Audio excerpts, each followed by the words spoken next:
to all of you who voted for GB News to win at the Trick Awards for the 3rd year in a row. So thank you so much for voting for us. First, and hopefully there'll be a few more to come down the line. Thank you, thank you, thank you. It's because of you that we're proud to be the People's Channel. It's because of you that we are Britain's news channel. £54,321 cash could be yours. Cash that you could spend however you like.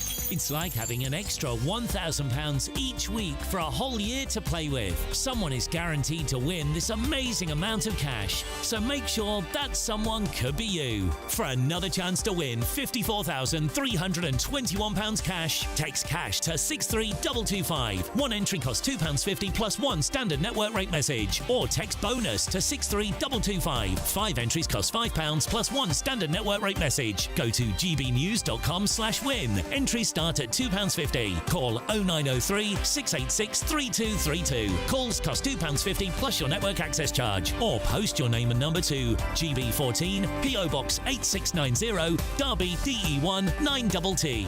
UK only. Entrance must be 18 or over. Lines close at 4 p.m. on the 1st of August. Please check the closing time if listening or watching on demand. Join me, Nana Akweer, for an informative, interactive news programme with a difference. It's fun. No, he didn't say that, though. I'm so surprised. I think there's an element of truth to that. Join me from 3 p.m. every weekend, only on GB News, Britain's news channel. From the school run to the home run, watch a new show for all of Britain. So he can say whatever he wants. A straight-talking show where all voices are heard. And, you know, when are we going to stop talking about smashing the gangs and actually do it? With the stories that matter from every part of our country. There's a bit of a crash landing there for your Chancellor. Bold, fearless and standing up for you. That's me, Martin Daubney, 3 p.m. till 6 p.m, weekdays, here only on GB News. The People's Channel, Britain's news channel. He's not just a presenter, he's an award-winning television icon. A household name for decades, from GMTV to This Morning, and now waking up Britain on GB News Breakfast. Join Eamon Holmes, TV royalty and multiple Trick Award winner, as we bring you the news that matters. This isn't just breakfast TV, this is GB News Breakfast. Every morning from 6 a.m. on GB News. At GB News, we love to hear from you, our loyal community. So drop us a line at gbnews.com/yoursay. There you can talk to each other and also to the presenters live on air. gbnews.com/yoursay, because GB News is your channel, Britain's news channel. In the GB Newsroom, we bring you the news as it happens. With our team of dedicated journalists across the UK, we're ready to keep you up to date with what's happening every half an hour, every single day. Bulletins here on GB News. The People's Channel. Britain's news channel.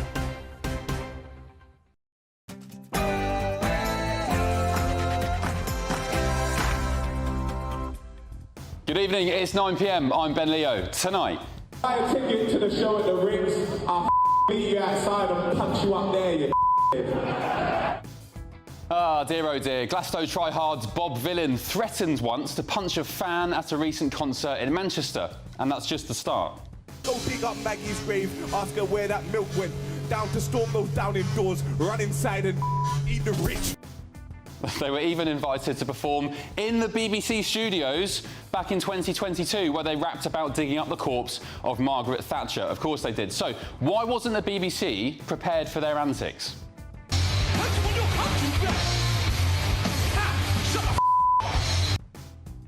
And they even mocked those of us who want our country back. Yes, please, but could their inane performance actually play right into the hands of Reform UK? Also tonight, 14 police chiefs warn cannabis could be more dangerous than heroin. That comes just weeks after Sadiq Khan called to decriminalise the drug. Who's got it right? And... well, folks, I'm back. Nigel Farage is more popular than ever before with Britain's younger voters. Just how has the Reform leader cut through to the cool kids? Plus... my gosh, I work so hard and I I appreciate what hard work looks like. Yeah, don't we all? And there's just no escaping her, is there? Meghan Markle's new wine. Yeah, she's got a vino hitting the shelves soon, and apparently it's got plenty of people excited. On my panel tonight, I'm joined by the broadcaster Will Kingston, political commentator Chloe Dobbs, and the former Labour Party advisor Matthew Torbett.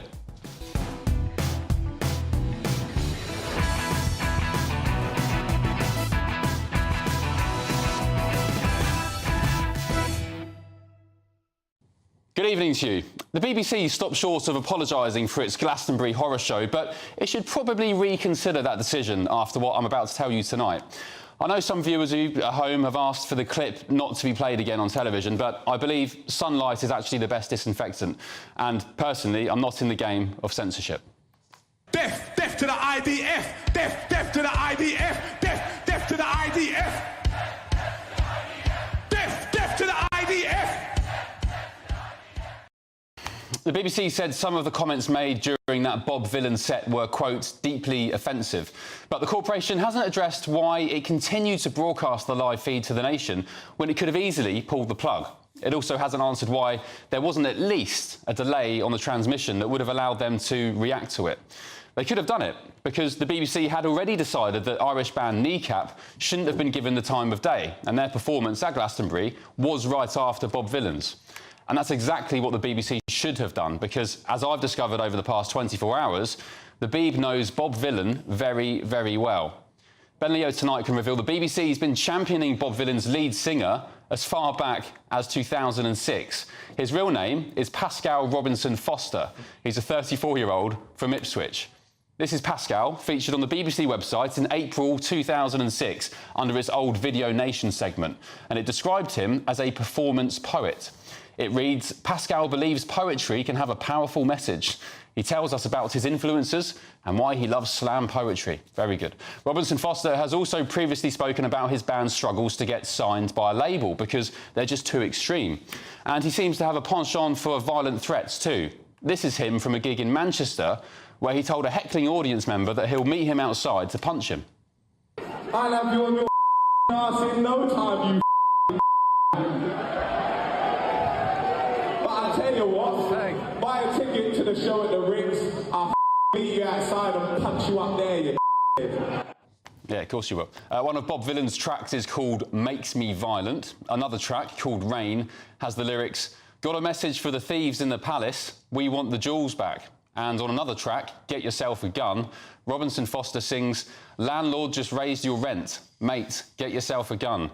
The BBC should have known all of this, of course. If it didn't, it certainly should have known that in 2022, Bob Vylan performed their track Wicked and Bad in the BBC's very own studio as part of its coverage of Glastonbury that year.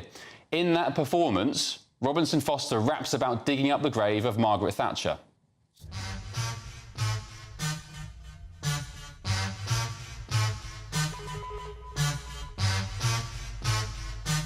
Wicked and bad, man move. Moving wicked and bad, with the bunny in the back. Up the graveyard, man move, step up Maggie, let's go dig up Maggie's grave. Ask her where that milk went. Down to storm those down indoors, run inside and eat the rich before they turn eat your children. So let's remind ourselves, shall we? The BBC knew about this nut job and his bandmate in 2006. They hosted him in their studios in 2022, and yet they still decided to let him run riot in 2025 without even bothering to think about putting a delay on the feed. Can you imagine for a second if GB News did that? You'd have woken up this morning with the channel 6 feet under, Ofcom pulling the plug, and the government squawking about how there's no place for us in Britain. And getting on to Glastonbury, it's doing more to dumb down society than even social media. Just look at this idiot. I'm thinking about the people in Palestine. I'm thinking about... Yeah, and all our governments, like we're from Australia, they ain't doing jack. I know yours ain't doing jack. And I think about schooling and I think about media and I think we don't learn nothing about colonisation. We don't learn nothing about sexual education. We don't learn any of the right things because they don't want us to know and they want us to shut the fuck up. Yeah, she's not wrong there. For the record, I invited Bob Vylan and its lead singer Pascal Robinson-Foster onto the show tonight, and I haven't heard back, of course. But the invitation does still stand. That's if he's got the balls and he's calmed down from trying to be a poor man's Rage Against the Machine. Let's get the thoughts of my panel now. The GB News contributor, Will Kingston, the political commentator, Chloe Dobbs, and the former Labour Party advisor, Matthew Torbett. Good evening, panel. Good evening. Chloe, start with you. Ladies first. What's your take on this nonsense? In fact, for me, the most offensive thing is just what a bloody racket it is. Yeah, I mean, the BBC, if they're going to say that some people can be platformed and some people can't, then at least be consistent about it. Kneecap, they decided that they're not going to put them on air. If they're going to make decisions about that, why on earth was Bob Vylan allowed on stage? I mean, some of the lyrics that you were reading out there from his past songs are absolutely horrendous. I could give them benefit of the doubt if this guy suddenly started chanting this out of nowhere, and you couldn't have predicted that he was going to start going crazy about Palestine on stage. But actually, if you look at his past, it seems like it's pretty predictable. And then even when they made that mistake, as you say, they didn't cut the feed. And if this was the only mistake that the BBC has made in recent years, then maybe I'd be a bit kinder to them. But I think the Director General, Tim Davie, he has made mistake after mistake after mistake over the past few years, and he's got to go. Yeah, I think 1,500 breaches of their own guidelines in recent times. Will Kingston, do heads need to roll at the BBC? Yeah, probably, but I don't think the BBC should be funded at all, so why don't we start there? Look, I've struggled with this all day, Ben, and the reason I've struggled with it is similar to what you said in your intro when you said you're against censorship, and that is there is a world or a country that I would like to live in, and there's the country we actually live in. The country I would like to live in is where free speech is free, with the exceptions of really bad incitement to violence or to defamation. But the problem is we don't live in that country anymore. We live in a country where governments have ruthlessly clamped down on speech. But in a two-tier society, the speech that is clamped down upon is the speech that goes against the prevailing moral zeitgeist, which is leftism. Similarly with the BBC, they clamp down on the speech that goes against the prevailing moral zeitgeist. So the problem for me is not that they broadcast this, it's that they choose to put this stuff on, but then they clamp down on all of the stuff which they find morally disagreeable at the same time. Yeah, and you know what, I'll say it again, I'm like a broken record. You want to bang Lucy Connolly up for 2.5 years for a tweet that she deleted, then I argue these guys should be banged up for even longer. Matthew Torbett, what's your take on all of this? On which bit? On them? Well, on the BBC? I mean, look, I'll tell you what my position is. I actually don't think Bob Vylan and the racket they make and the comments they make on stage should be censored. I think if they want to go to Glastonbury to say that kind of stuff, that's fine. I contest the state broadcaster who we pay for broadcasting it for the world to see. Yeah, and I think there's an argument to be made for that. I think everyone on the panel, I'm a free speech advocate, and you know, if they want to get up on stage and say whatever they want with regards to anything that isn't incitement of racial hatred or violence or defamation, then yeah. I think that the thing for the BBC is they don't book the acts. No, but they can pull the plug. Yeah. So they knew about this guy as far back as 2006, as I've just revealed tonight. They were championing Pascal, whatever his name is. You know, they invited them to the studios in 2022 for a performance where they rapped about digging up the grave of Margaret Thatcher. They knew about these people. So they should have been prepared, at least with a delay, or at least been prepared to pull the plug. And I'll say again, if that was GB News, we would be not on air today. You'd have woken up this morning, we'd be finished. So or if it was a so-called far-right chant, they would have killed the feed immediately. Go on, Matthew. So I think if there was a delay, that would be sensible. I think the BBC have always, even with their radio stations, go out live, which I think is always dangerous. There is a delay. Depending on who's... Well, Radio 4 have done this before, and they've been caught out by callers who've sworn on air, and actually they've not been able to pull it.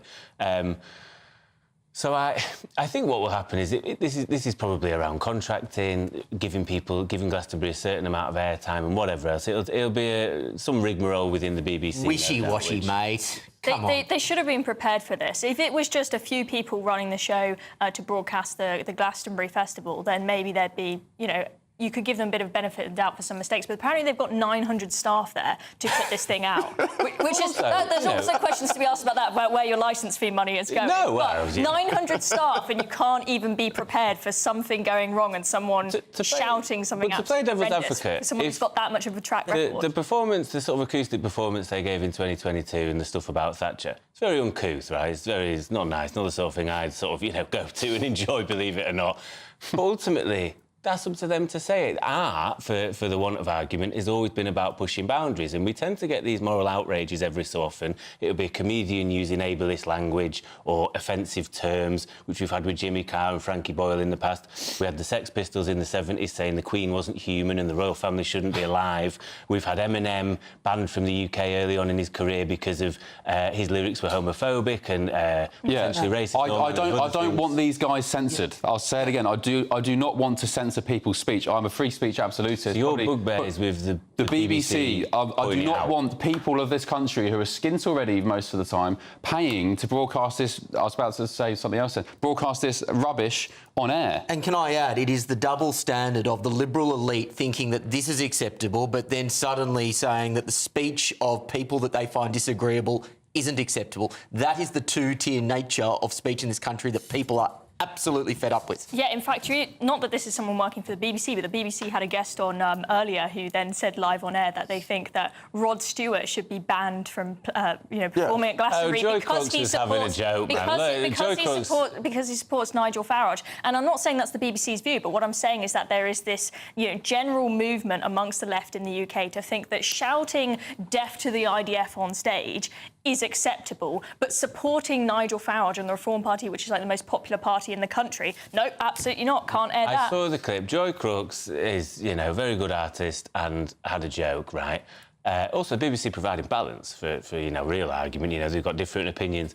But also, she's saying, let's get rid of Rod Stewart because he supports Nigel Farage. That's so what? Okay, so just to clarify, Matthew, you don't think anybody should face any consequences from the BBC for what's happened? No, I didn't say that. I said what would it likely be is they will make an argument over, well, we had to show a certain amount of footage of a certain amount of stages and whatever else. I think they should question whether there should be a delay and therefore this could have been avoided because they could have cut it early, potentially. But I imagine there is contractual and legal obligations within Glastonbury and the BBC. That's the I don't want to talk about kneecap too much because of ongoing legal issues, but they were prepared for kneecap. Yeah, my understanding was they weren't going to show it live because of potential... Yeah. So why weren't they as prepared for these morons? Probably because there is a legal case ongoing, I would possibly suggest. Okay. But I don't know, I'm not the BBC. OK, panel, thank you. Great start. Let us know what you think at home. gbnews.com/your say. And, there's another clip from Bob Vylan's set at Glastonbury, which I'll show you at 9:30.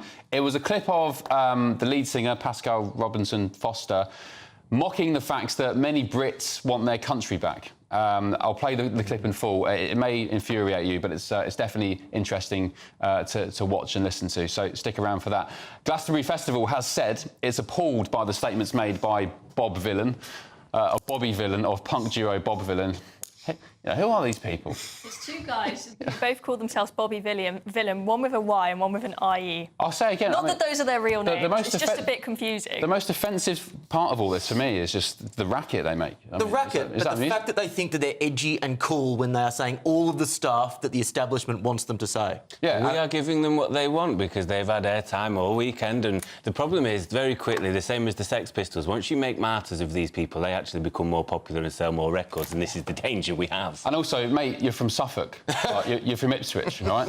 Glastonbury Festival said it's appalled by the statements made by Bobby Vylan of punk duo Bob Vylan during their set on Saturday. A post on Instagram said, as a festival, we stand against all forms of war and terrorism. We'll always believe in and actively campaign for hope, unity, peace and love. With almost 4,000 performances at Glastonbury 2025, there will inevitably be artists and speakers appearing on our stages whose views we do not share, and a performer's presence here should never be seen as a tacit endorsement of their opinions and beliefs. And a BBC spokesperson has said some of the comments made during Bob Vylan's performance were deeply offensive. During this live stream on iPlayer, which reflected what was happening on stage, a warning was issued on screen about the very strong and discriminatory language. We have no plans to make the performance available on demand. Right, there we go. Time now for the Great British Giveaway. Your chance to win £54,321. It's our biggest cash prize to date. You could go to a lot of festivals with that kind of money. It's tax-free as well. Here's Hayley Sparks with all the details. This is your chance to enjoy luxury this summer. It's our biggest cash prize to date, an incredible £54,321 in tax-free cash has to be won. What would you do with that? With all of that cash, you could just chill out, treat yourself and indulge in the finer things in life. Somewhere like here, Downhall Hotel and Spa. You really could win the cash giveaway of the summer. Go on, treat yourself. For another chance to win £54,321 cash, text cash to 63225. One entry costs £2.50 plus one standard network rate message. Or text bonus to 63225. 5 entries cost £5 plus one standard network rate message. Go to gbnews.com/win. Entries start at £2.50. Call 0903 686 3232. Calls cost £2.50 plus your network access charge. Or post your name and number to GB14 PO Box 8690 Derby DE1 9TT. UK only. Entrance must be 18 or over. Lines close at 4 p.m. on the 1st of August. Please check the closing time if listening or watching on demand. Good luck. Very good luck to you. I just want to read a quick Your Say on gbnews.com/Your Say from Wendy. Wendy, good evening. Thank you for your company tonight. You said, Ben, you're an intelligent person. You must know how offensive that moronic chant is to those of the Jewish faith. Why do you keep airing it? The more it's aired, the more normalised it becomes. You're giving that twerp what he craves. Publicity. People like him appeal to a certain level of society. Say no more. Wendy, I take that on board. I did mention, though, at the top of the show, A, I'm not into censorship, but B, most importantly, I think, I'll say it again, the phrase I like to use is that sunlight is the best disinfectant. Yes. I think these people need to be broadcast far and wide, no matter how offensive it is to Jewish people, and I fully accept that it will be, in order for them to be outed. Guys, what do you think of that? Should we be airing this clip again? Yes, we should. And Wendy, I completely get where you're coming from, and I understand the risk that anti-Semitism has almost become normalised, and you see that absolute morons just mindlessly, nodding their heads in that crowd as if this is somehow normal. At the same time, if shows like this don't get up and say why this is so wrong, then it is allowed to fester and grow and fester and grow. That's why we need to show it in order to call it out. Chloe, should we play the clip or not? I think that we should play the clip and we should, as Will has said, really expose why this is so wrong and what is so deeply offensive about it. I think this clip it's a bit of a fine line in that it is to some degree incitement in that it is wishing death upon Israeli soldiers, but it's not like a time and a place like it's not direct. Like the way that Kneecap incited riots in their performance, where they said, a time and a place, riot at Westminster Courts. Yes. So I say I would air this, but then I share your thoughts about the BBC airing it and where they had a double standard where they would apply one standard to Kneecap and not to these guys. OK, Matthew, very quickly on that, any thoughts? Yeah, Should we be airing the clip? I don't know, because, again, I think you give, the band what they want. I'm not for cancelling, per se, but I think sometimes the best way is to ignore people and they become irrelevant, potentially. So it's a tricky one, it depends. Yeah, like with Meghan Markle, maybe. Right, coming up next, Sadiq Khan thinks cannabis, weed, pot, the herb should be decriminalised, but 14 police chiefs are now calling for it to be criminalised further. Should it go from a class, I think it's Class B, isn't it? Class B to a Class A drug. Who's got it right? We'll debate that next in tonight's Heads Ahead. This is Ben Leo Tonight, only on GB News.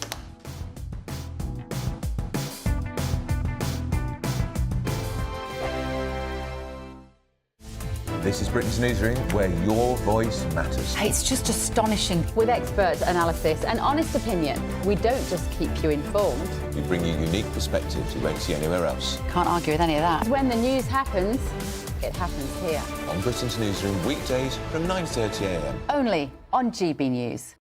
Westminster's full of talk, but out here, it's the real world. Am I allowed to talk now? No, that's it. This is where it matters, real people and real lives.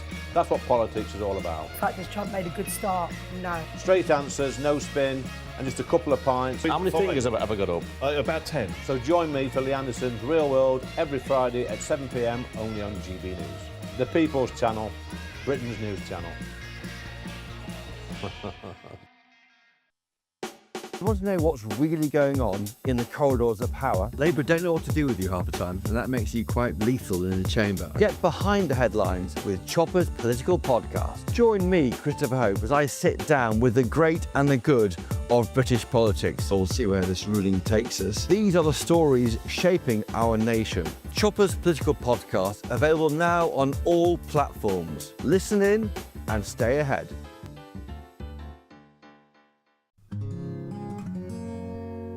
At GB News, we are proud to stand for you, for the Britain you love, for the communities you live in. That's what makes us the fearless champions of Britain. Its voices and its values. Because we, at GB News, the People's Channel, Britain's news channel.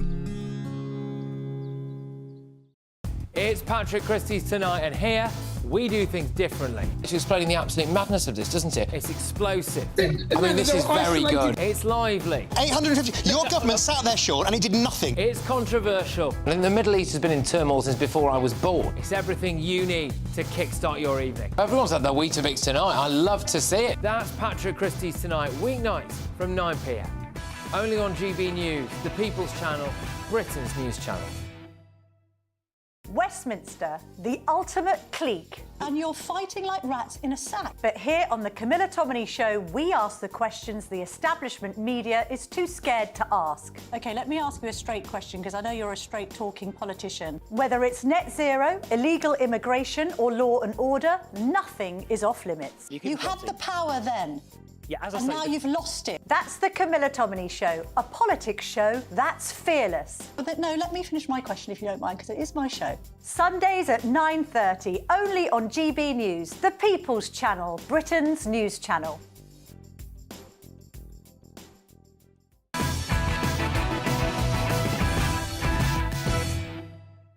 Welcome back to Ben Leo Tonight, only on GB News. Now, if you live in a city or a town, just about anywhere in Britain these days, I guess, I can almost guarantee you've smelt it. That familiar, unmistakable smell wafting through the air seems to be more and more common. It may feel like police often turn a blind eye to cannabis, but today, 14 police and crime commissioners are calling for the drug to be upgraded to Class A, the most serious category, from its current Class B.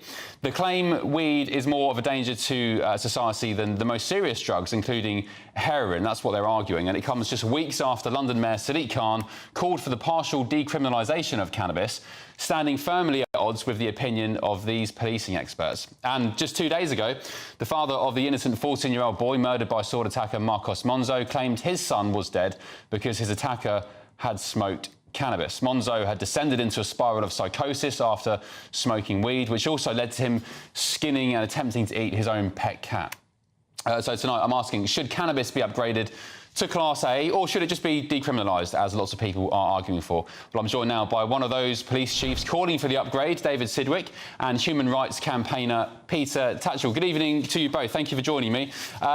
Peter, I'll start with you. What's your take on this? Are you open to cannabis being decriminalised? Well, the war on drugs has been a total failure. It has not stopped drug use. In fact, it's caused untold harm, and it's aiding and abetting criminal gangs who exploit illegality. So the solution is to legalise all drugs under state control, as several European countries have already done. And as a result, they control the strength and purity of the drug. They also tax the drug, and they use that to help fund drug education and to fund their national health services. That is the way to go. It reduces harm and it ensures safer drug use in the long term. All right, Peter, so you'd legalise crack, would you? All drugs. I don't approve heroin? of drugs. Would you be happy with? Would you? Sorry to interrupt. Would you be happy with people shooting up heroin in the street or smoking a rock of crack? No, I wouldn't be happy. I wouldn't be happy. But you find it acceptable? Under legalisation, it would be done through government-supervised clinics or stores where the strength would be controlled, and it wouldn't be all drugs. It wouldn't be crack, for example. But you know, in lots of countries, they have decriminalised the use of heroin. They've established safe spots to use heroin, and heroin deaths have massively declined. Yeah. Not only saving lives, but taking pressure off the health service. All right. I mean, I don't know if you've been to San Francisco in recent years, Peter, but they've pretty much decriminalised fentanyl and trank and all sorts of stuff over there. I mean, it's probably the worst place I've ever visited on Earth. I'm not talking about that. Very Right, you're talking about all drugs. Control. You said all drugs. Yeah. Right, OK. David, what's your thoughts? Why did you write this letter today? You're, of course, a police and crime commissioner from Dorset, as far as I remember. Why did you pen this letter, David? Well, the reason we penned it is because we see the harm that cannabis is causing in our society, both to individuals and to society as a whole. The idea that legalization solves anything and the idea that the war on drugs is lost is a naive approach to what this war is. This war will be forever with us. And we win it every day when we put a dealer in jail, when we get somebody off of the drugs, and most importantly, and the piece which is missing, when we stop kids from getting into drugs in the first place. We need enforcement, treatment, and prevention. And cannabis is the first carriage on the addiction train. It is the first thing that kids get into. What about alcohol? It used to be that it was weed, but now it's actually weed, and indeed we are seeing vapes with THC in it. So we see this harm. You spoke about the very violent end of it from cannabis-induced psychosis, but we're also talking about the health implications. There's been a lot of work since 2016 actually looking at the health issues. We know, for example, that it's implicated in over 20 cancers. It's implicated with birth defects. Really? And that is hang on a minute. Sorry, David. Mental health. David, sorry to interrupt. It's implicated in 20 cancers. I mean, my knowledge of cannabis is that it's lots of studies, and I actually know people personally who have cured themselves of many diseases with medicinal cannabis. So you say it's implicated in 20 cancers. Where's that from? This is from multiple papers. It is from a new textbook talking about the epidemiology of cannabis. And these papers are not fly-on-the-wall stuff. This is papers in Science, Nature, New England Journal of Medicine, and it's being confirmed across the world by other papers as well. But is that, can I ask please, I don't know, I'm asking you a question, is that when you smoke cannabis with tobacco or just smoking it straight, cannabis? It's both. Right, I mean, if you're going to smoke tobacco, then I guess it would be linked to cannabis by default, I suppose. Peter, what would happen then if, in your ideal world where cannabis is decriminalised and you've got people roaming the streets, just on a very basic level, Peter, people don't like being around, let alone tobacco smoke. They don't like smelling the smell of cannabis. Some people don't like it. Could you imagine a world where you've got kids being walked to school and there's some guy sparking up a joint on the corner and wafting everyone with their smoke? Well, if we look at the example of the Netherlands, there isn't that kind of scenario. There are cannabis cafes. It is under government control and supervision. It means that the strength of the drug can be controlled. So we get rid of the very high potency risk kinds of cannabis. It also means, of course, that cannabis can be seen as part of a public health issue. It should be a public health issue, not a criminal issue. Okay. And if people are really concerned about public health, why don't they seek to ban alcohol? Alcohol causes far much more harm than cannabis. And also we need to make a distinction between cannabis use and cannabis abuse. If you're smoking it every day, getting high 24 hours a day, that is abuse. That is clearly not good. And that is where some people end up with mental health issues. But so do some people end up with mental health issues over alcohol use, over use of prescription drugs. So we need to have an evidence-based approach. And I've got to tell you, I have friends of mine who have multiple sclerosis, Crohn's disease, epilepsy. They use medicinal cannabis to great personal benefit. It is far more beneficial for them than any pharmaceutical drugs. And there are many instances where the National Health Service will prescribe cannabis. If it was so dangerous, the NHS would not prescribe it, but the NHS sees the benefits for people with many kinds of different illnesses. Yeah, I agree with you on that point, and as I've mentioned, I have first-hand experience of people who have cured many ailments with medicinal cannabis, including cannabis oil. So I fully get your point. I think even Theresa May's husband. I think Theresa May's husband runs one of the Home Office-approved cannabis farms in this country. David, last word to you. Well, from the point of view of medicinal use, I used to be in the pharmaceutical industry. I assessed it for prescription use in the late 90s. And yes, for a life-threatening condition, a condition where there is very little other things to use, like multiple sclerosis or childhood epilepsy, then I don't think there is a case to argue against it. But for common conditions, we couldn't even research it because of the birth defects and the cancers which were seen in the animal data. This is a hidden public health disaster coming down the tracks at us, and we've got to wake up to it. Yeah, OK, great debate. Thank you both, really appreciate it. David Sidgwick and Peter Stadgell. Peter, before I let you go, do you smoke cannabis?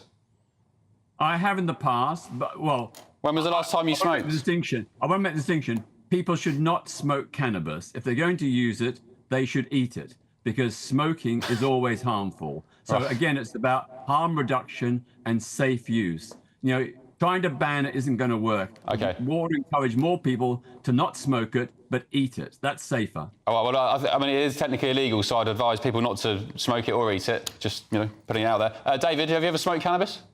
Absolutely not. And what I'm afraid what Peter's just suggested, there was a young lady in London who died from eating cannabis edibles. In the States, they're really worried about this situation, especially for young children, because of the way it's marketed. But that's why we need government control to control the strength, so that you know, super toxic brands are not used. That's the solution. OK. No, it's not. OK. All right, thank you both. Really appreciate it. I'll leave you to go enjoy your evenings. Yeah, whatever you get up to. Thank you for your company. Right, coming up next on Ben Leo Tonight.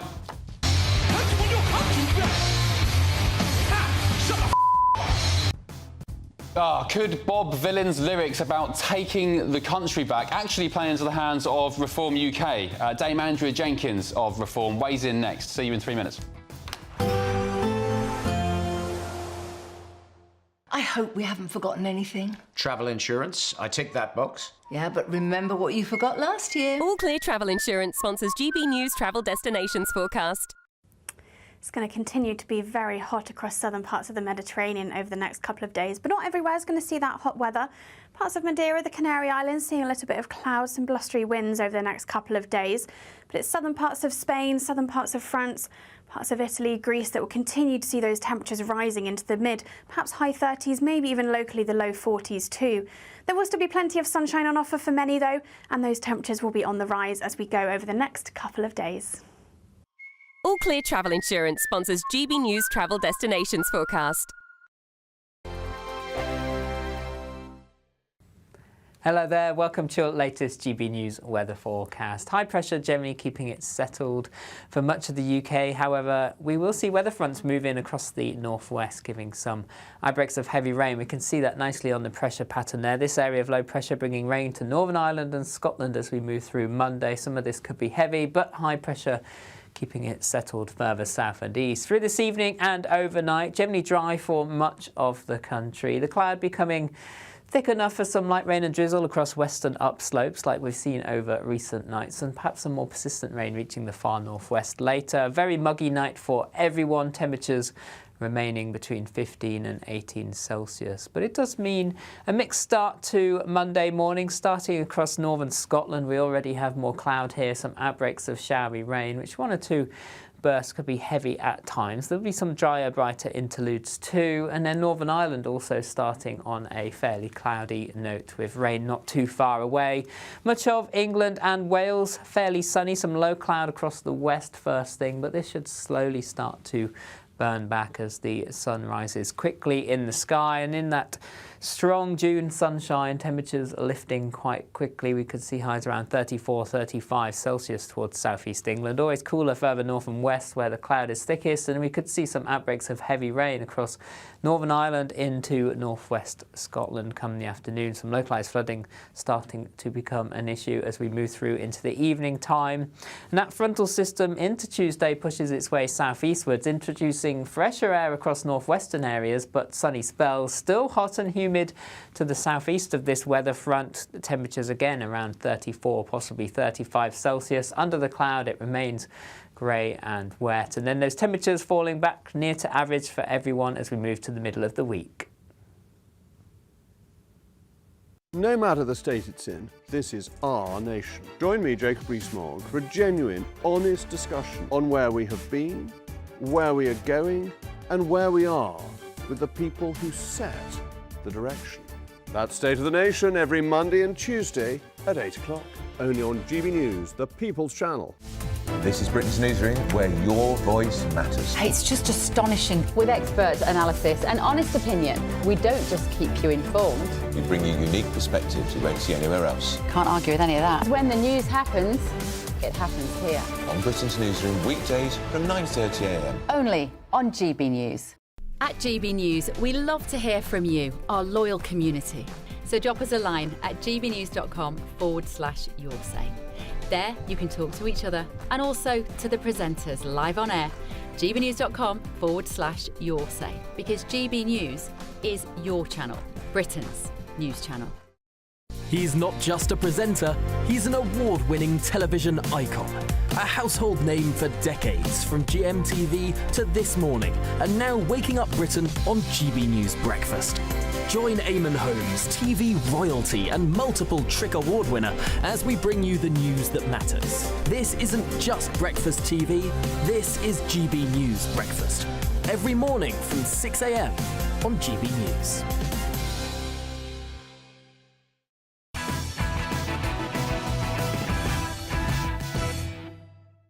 Welcome back to Ben Leo Tonight. Now, as you've heard at the start of the show, punk duo Bob Vylan, of course, anger with their performance at Glastonbury with, the chanting about the IDF and so on. But the band, if you can call them that, they also sang one of their so-called hit songs called I Heard You Want Your Country Back. Let's take a listen.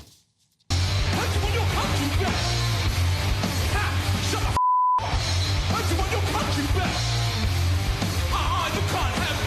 you want your country back.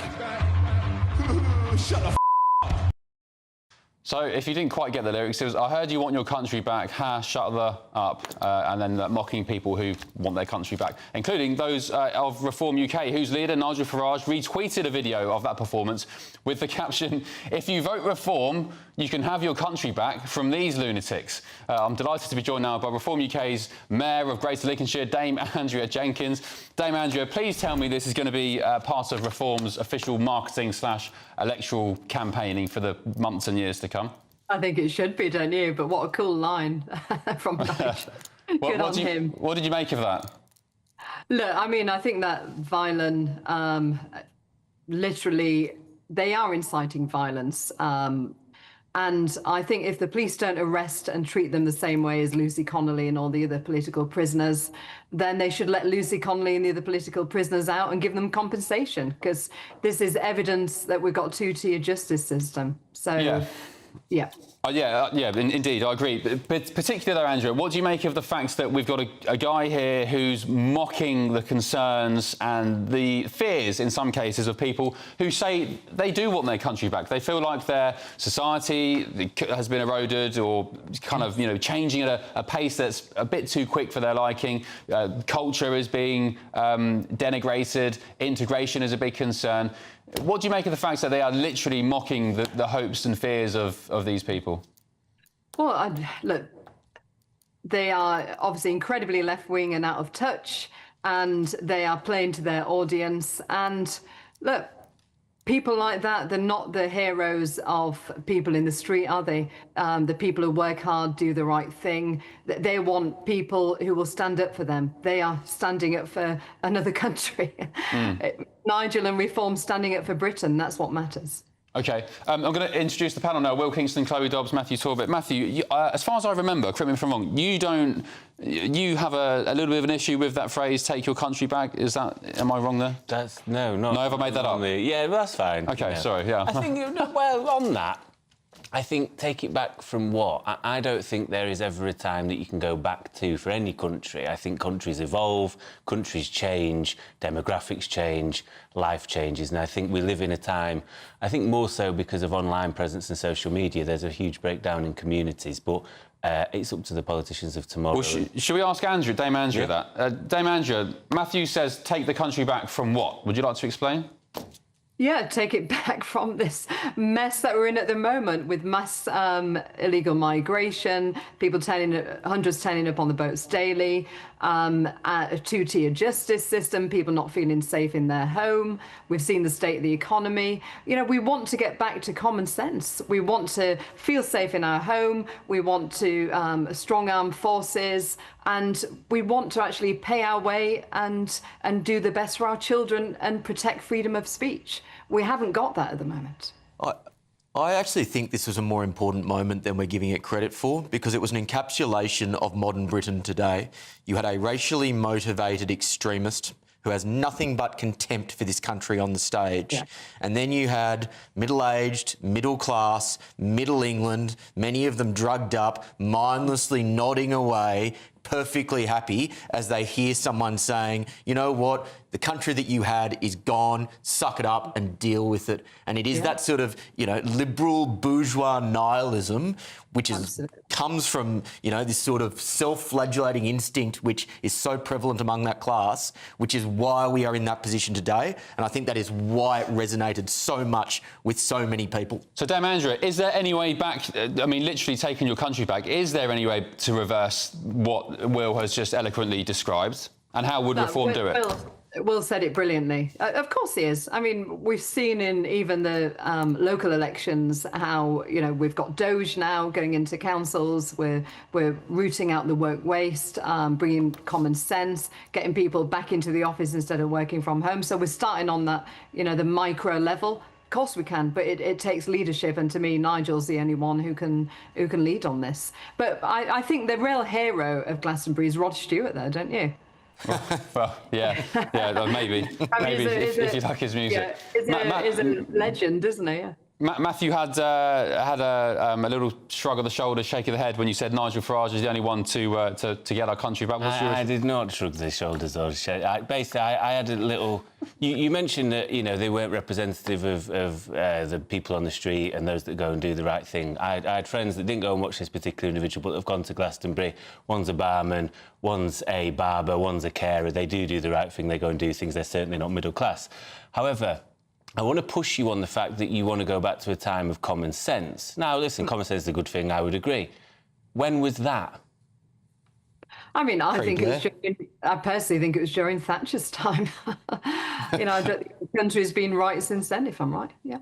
I don't think she was a true working-class hero. Many people would disagree with you on that, but I'll leave that point there for you. No, I think she was a strong woman who said it as it is, and we need that strength at the moment, and the only person who's speaking sense to me is Nigel. That's why I joined Reform Party. OK, and Chloe, last question to you whilst Dame Andrew's on the line.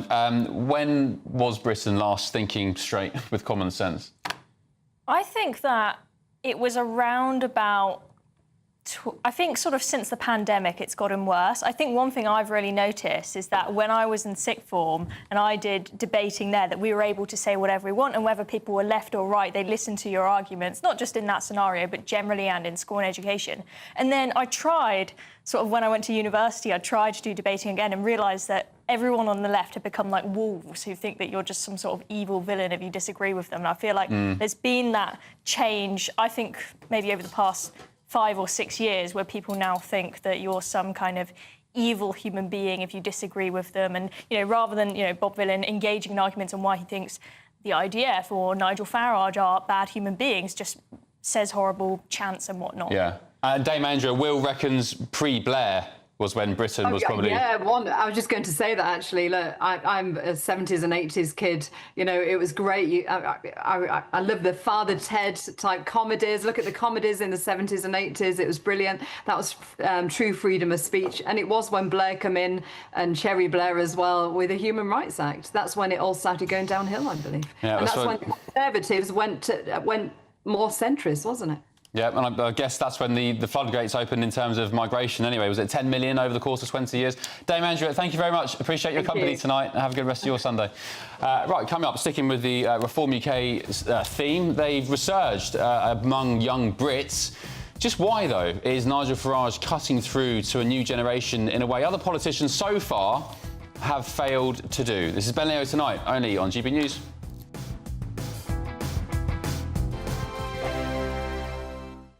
Welcome back to Britain's Newsroom with Andrew and Beth. Hello everyone, Patrick Christie is here. I'm Michelle Duke, Britain's News Channel. Access the stories that matter to you. Take the GB News family with you on any device.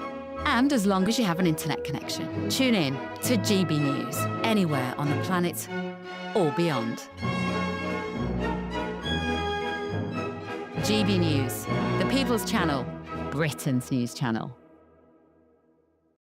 Westminster's full of talk, but out here, it's the real world. Am I allowed to talk then? No, that's it. This is where it matters, real people and real lives. That's what politics is all about. The fact that Trump made a good start, no. Straight answers, no spin, and just a couple of pints. How many fingers have I got up? About 10. So join me for Lee Anderson's Real World every Friday at 7 p.m. only on GB News. The People's Channel, Britain's News Channel. He's not just a presenter, he's an award-winning television icon. A household name for decades, from GMTV to This Morning, and now waking up Britain on GB News Breakfast. Join Eamon Holmes, TV royalty and multiple Trick Award winner, as we bring you the news that matters. This isn't just breakfast TV, this is GB News Breakfast. Every morning from 6 a.m. on GB News.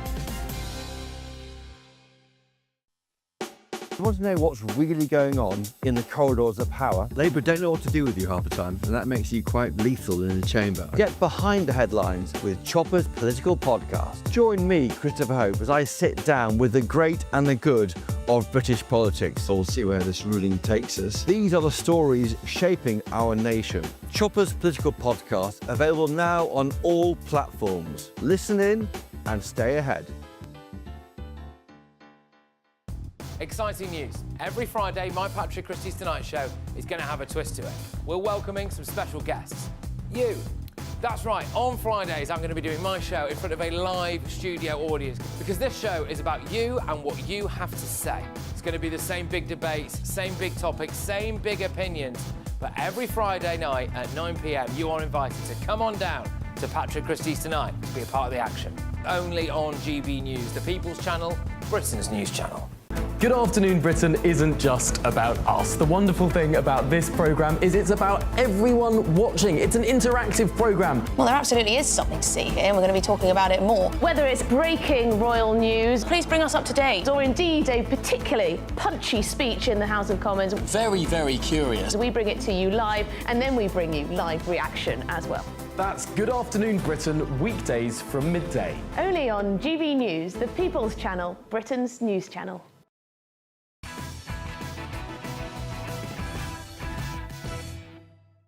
Welcome back to Ben Leo Tonight. Now, Reform UK leader Nigel Farage has seen his popularity with younger Brits absolutely soar. Recent polling says that the party's popularity has grown from 12% to 21% amongst Gen Z women, with 26% of young men also siding with Reform. Their dominance on social media particularly is also unprecedented, with Nigel Farage now boasting more TikTok followers than every other MP combined. And in today's Sunday Times, Farage has a stark warning. He said, "If I can't give young men a voice, wait till what comes after me." So is Nigel Farage right to position himself as the voice of young people in Britain? To debate this now, I'm joined by our panellist and political commentator Chloe Dobbs and journalist Jessica Lorimer. Jessica, good evening to you. Thank you for your company. Chloe, welcome back. Jessica, what's your take on this? Are you a fan of Nigel Farage? And I mean, whether you are or not, why do you think he's cutting through to the younger generation of Brits? I don't think he's cutting through as much as he thinks he is. You know, there's a very big difference between the number of voters who say that they would vote for Nigel Farage and the number of voters who will vote for Nigel Farage. I also think there's a huge difference in the amount of sway that having a large TikTok following accounts for. You know, there are dogs with more TikTok followers than Nigel Farage has. So, you know, I wouldn't go as far as to say that there are dogs that have better political policies than him and the Reform Party, but it's not a stock that I would take count of when it comes to younger voters. And if you look at really the Reform policies, unfortunately, a lot of them don't meet what the younger voters need at this time. And unfortunately, his background around actually holding up to some of the policies that he claims to be able to make and the numbers that he is able to make work, they don't really add up. OK, Chloe, TikTok followers means not a lot. I think in the last general election, TikTok followers didn't mean a whole lot in that it meant that the Reform Party were able to get a significant share of the vote, but those votes were very spread out compared to parties like the Lib Dems, who have a very focused local campaign in specific areas. But I think now the polling that we are seeing is that not only is that following going to transfer into seats, but it is actually transferring into voting intention amongst the young people. I've seen Keir Starmer. He's now seems to have got some new social media manager who puts out just really cringe videos where he seems like some sort of embarrassing dad. That's not cutting through. I saw another video today where he's got some young influencer, does a little interview with him, thinks he looks cool. Absolutely not. You saw the same with Donald Trump. You had Kamala Harris pouring tons of money into her social media campaign. Trump ended up getting a huge share of the youth vote, I think 44%, by spending barely any money because he thought, oh, let's do a fun video where we go and work at McDonald's for 15 minutes and whatnot. These guys, they've got personality, they've got charisma, and also they bring hope. They bring a sign of change. I think young people, they were absolutely fed up of the Tories. You hear, young people saying, F the Tories and saying, oh, never kiss a Tory and all this. And so they thought, oh, Labour they are the answer. But a year in, Keir Starmer's got nothing to show for it. I mean, one thing, just for example, one example of many that young people complain about is the cost of rents and the inability, the lack of hope of the ability to buy a house and build a family. And a year in, I believe Angela Rayner is 170,000 homes behind schedule. Just one example of where Labour's absolutely failing. And so now people are thinking, why not reform? OK, Jessica, why not reform then? I think it's interesting, and Chloe makes some really, really good points. I think that the people who looked at Donald Trump's social media campaign, for example, in America, are perhaps now regretting some of their decisions. And I think that younger voters are intelligent. It's easy for them to look back at the claims that he made during the Brexit campaign, such as thinking that he could save the NHS £350 million a week. And he put that on the side of a bus and then... Well, it wasn't Nigel. That was actually that was Boris Johnson who did that. And the fact of the matter is that the NHS got more than £350 million a week. They got more. But that actually hasn't come back in the same case because we've lost an awful lot of money when it comes to the grants and funding that we perhaps would have had beforehand. So I think that, when it comes to... Well, no, sorry, Jessica, that's just not true. The NHS got more than £350 million a week after Brexit. I think it's something like 500 or 600 million now. And it was Boris Johnson. It wasn't Nigel. That's the case. Farage. I mean, I think that there was a key quote from Nigel Farage who said he didn't remember putting that advert on the side of a bus, but he was linked very, very heavily with it. And I think if you look at younger voters, the important thing here is that Nigel Farage does have a very eloquent history of putting forward claims that don't always materialise. In the last couple of weeks alone, he said that, and I believe it's in the Times article actually, that he said that he lauded the Palestine Action campaign and group as being something that the UK should shut down. Now, they weren't shut down because Nigel Farage said that they should be. That was actually because they became, in essence, a terrorist organisation who'd gone onto MOD land and defaced planes. That wasn't to do with his policies. And I think younger voters are educated and aware of that, regardless of what he's doing on any social media platform. Yeah. All right. Interesting debate. gbnews.com/your say. Let me know what you viewers at home think about this. Neil, you've said, Neil Yorkshire lad, good evening, Neil. You said the reason the youth vote is gravitating to reform is they've spent the last 10 years of their education being told there are 200 genders and they have white privilege. And I think you're suggesting, Neil, that they've probably had enough. Maybe. And that's why young men in particular are going to reform, because they're being told, society's telling them, young, white, straight men in particular are some sort of evil. OK. All right, Jessica, Chloe, thank you for your company. Have a good week next week. Appreciate it. Don't forget you can stay with us all day, not just on TV, but on your smart speaker. Just say Play GB News on TuneIn. Coming up, the first of tomorrow's newspaper front pages. Back in just a tick.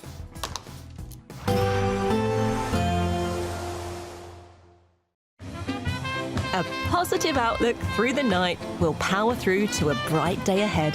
Boxed Home Battery Storage, sponsors of weather on GB News.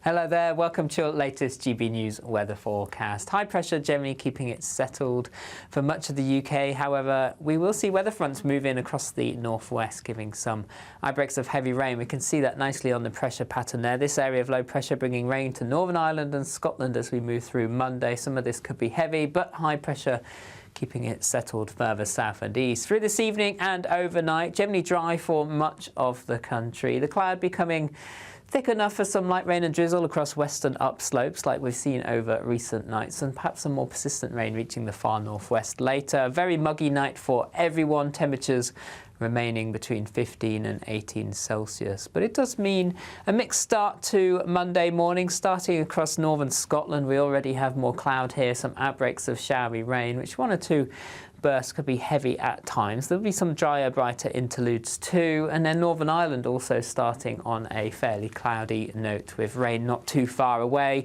Much of England and Wales fairly sunny, some low cloud across the west first thing, but this should slowly start to burn back as the sun rises quickly in the sky. And in that strong June sunshine, temperatures are lifting quite quickly. We could see highs around 34, 35 Celsius towards southeast England. Always cooler further north and west where the cloud is thickest, and we could see some outbreaks of heavy rain across Northern Ireland into northwest Scotland come the afternoon. Some localised flooding starting to become an issue as we move through into the evening time. And that frontal system into Tuesday pushes its way southeastwards, introducing fresher air across northwestern areas, but sunny spells. Still hot and humid to the southeast of this weather front. The temperatures again around 34, possibly 35 Celsius. Under the cloud it remains grey and wet. And then those temperatures falling back near to average for everyone as we move to the middle of the week. A positive outlook through the night will power through to a bright day ahead. Boxed Home Battery Storage, sponsors of weather on GB News. Imagine having an extra £1,000 to spend each week for an entire year. £54,321 in tax-free cash could be yours. Cash to spend however you like. £54,321 in cash could be landing in your bank account this year. For another chance to win £54,321 cash, text cash to 63225. One entry costs £2.50 plus one standard network rate message. Or text bonus to 63225. 5 entries cost £5 plus one standard network rate message. Go to gbnews.com/win. Entries start at £2.50. Call 0903 686 3232. Calls cost £2.50 plus your network access charge. Or post your name and number to GB14 PO Box 8690 Derby DE1 9TT. UK only. Entrance must be 18 or over. Lines close at 4 p.m. on the 1st of August. Please check the closing time if listening or watching on demand. You want to know what's really going on in the corridors of power? Labour don't know what to do with you half the time, and that makes you quite lethal in the chamber. Get behind the headlines with Chopper's Political Podcast. Join me, Christopher Hope, as I sit down with the great and the good of British politics. We'll see where this ruling takes us. These are the stories shaping our nation. Chopper's Political Podcast, available now on all platforms. Listen in and stay ahead.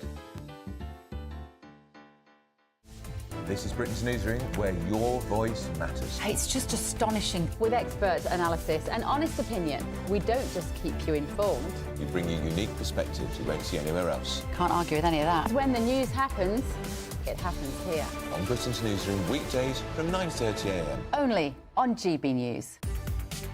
From the school run to the home run, watch a new show for all of Britain. He can say whatever he wants. A straight talking show where all voices are heard. And, you know, when are we going to stop talking about smashing the gangs and actually do it? With the stories that matter from every part of our country. There's a bit of a crash landing there for your Chancellor. Bold, fearless and standing up for you. That's me, Martin Daubney, 3 p.m. till 6 p.m, weekdays, here only on GB News. The People's Channel, Britain's news channel. At GB News, we love to hear from you, our loyal community. So drop us a line at gbnews.com/your say. There you can talk to each other and also to the presenters live on air. gbnews.com/your say, because GB News is your channel, Britain's news channel. Join me, Nana Akweer, for an informative, interactive news programme with a difference. It's fun. No, he didn't say that, Dave. I'm so surprised. I think there's an element of truth to that. Join me from 3 p.m. every weekend, only on GB News, Britain's news channel. To all of you who voted for GB News to win at the Trick Awards for the 3rd year in a row. So thank you so much for voting for us. First, and hopefully there'll be a few more to come down the line. say thank you, thank you, thank you. It's because of you that we're proud to be the People's Channel. It's because of you that we are Britain's news channel.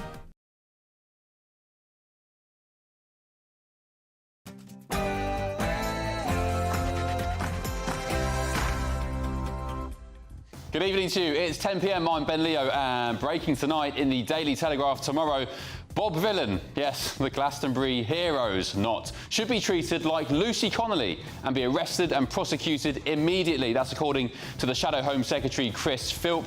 He said a failure to do so would be a clear example of two-tier justice under Sir Keir Starmer and his Attorney General and his friend Lord Hermer. And breaking news now, Bob Villan has spoken out. We'll bring you that statement next. Elsewhere, more woe for Sir Keir Starmer. Not only is the Financial Times reporting he's still facing a backbench backlash over his welfare bill, despite a rollback, now he's facing another rebellion over the family farm inheritance tax. That's according to The Express. The newspaper reports more than 40 MPs are considering a challenge to the controversial policy. And in tomorrow's Times, former Labour Home Secretary Lord Blunkett, there he is. He said that Britain faces, quote, an enormous and ongoing threat from Islamic terrorists, really, and has astonishingly accused the government of widespread failure in confronting the growth of radical Islamists since the October 7th attacks. I'll bring you all the details from that new report next. On my panel tonight, I'm joined by broadcaster Will Kingston, political commentator Chloe Dobbs, and the former Labour Party advisor Matthew Torbett.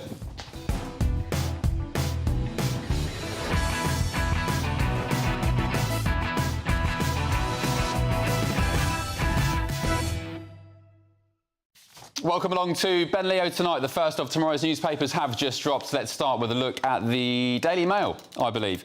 It's on Glastonbury. It's the Financial Times. There we go. I can't quite see. Oh, there we go. Starmer faces backbench showdown despite rowing back over welfare bill. So Sir Keir Starmer's government will today mount a last-ditch bid to woo rebellious Labour backbenchers as the crucial vote over the welfare reform looms. That's despite, by the way, and we'll talk about this panel, including Matthew, I'd like your thoughts on it. That's despite his rowback, of course. Dozens of rebels apparently standing firm still. Another headache for the Prime Minister. And the Daily Mail tomorrow on Glastonbury. BBC chiefs should face charges over Glastonbury. Wow. Outrage grows after broadcast of vile death threat to Israelis chant. So, according to the Shadow Home Sec, Chris Philp, he said the BBC, the corporation, appears to have broken the law by transmitting Bob Villan's performance. I mean, I don't think I quite agree with that. I think you're in risky territory when you start trying to criminalise and penalise broadcasters for things that people have done on air, especially performers. Anyway, let's talk about that in a bit more detail. Will Kingston, Chloe Dobbs, Matthew Torbett, welcome along. Should we start first with the Starmer backbench showdown, Matthew Torbett, because he made a series of rowbacks and it seems there's still a rebellion on the welfare bill. I think you're probably looking at about 50 MPs. As it currently stands, I think there'll be more work to do this week. I think the party have made a bit of an error. This could have been quelled a little bit better if they'd have said, you know what, this is looking quite bad. Let's not look as if we're doing another U-turn. We'll pull the bill before last week and we'll have a chat to people over recess. Recess is in 2 weeks' time and we can try and knock this out so we can get there. I actually think if it does pass, which I think it will do, you know, with about 10 or 20 either side, depending on what the Tories decide to do, it'll probably face a legal challenge anyway, because, ironically, what you're probably doing is setting up a two-tier benefit system where you can have exactly the same disability as somebody on PIP, but because you got PIP after the legislation, you're going to receive a lesser amount. I don't think that makes you any less disabled. I don't think anybody would disagree that the welfare bill is bloated and action needs to be taken, but I don't think that means treating people with disabilities like dirt compared to other people that are already on the benefit. So I think it would face a judicial review, actually. OK. Will, do you think the Prime Minister is weakened even further by this? I mean, how many U-turns have we had? We've had rape gangs, we've had Island of Strangers, we've had, the farmers Winter tax? fuel. Yeah. Winter fuel, welfare. Ben, I can't fathom the lack of courage and maturity from the political class. This country is going broke. We are getting less and less revenue from high net worth individuals as they flee off to Dubai. There are less businesses that are willing to invest in this country, and the welfare bill just goes up and up and up. And don't even get me started on all the flights of fancy like Chagos and like, migrant hotels and all the other spending. And yet you still have these selfish Labor politicians who don't have the guts to make difficult decisions. So I've got to the point now where I think this country just has to have some form of economic catastrophe for people to realise that the country credit card is not limitless.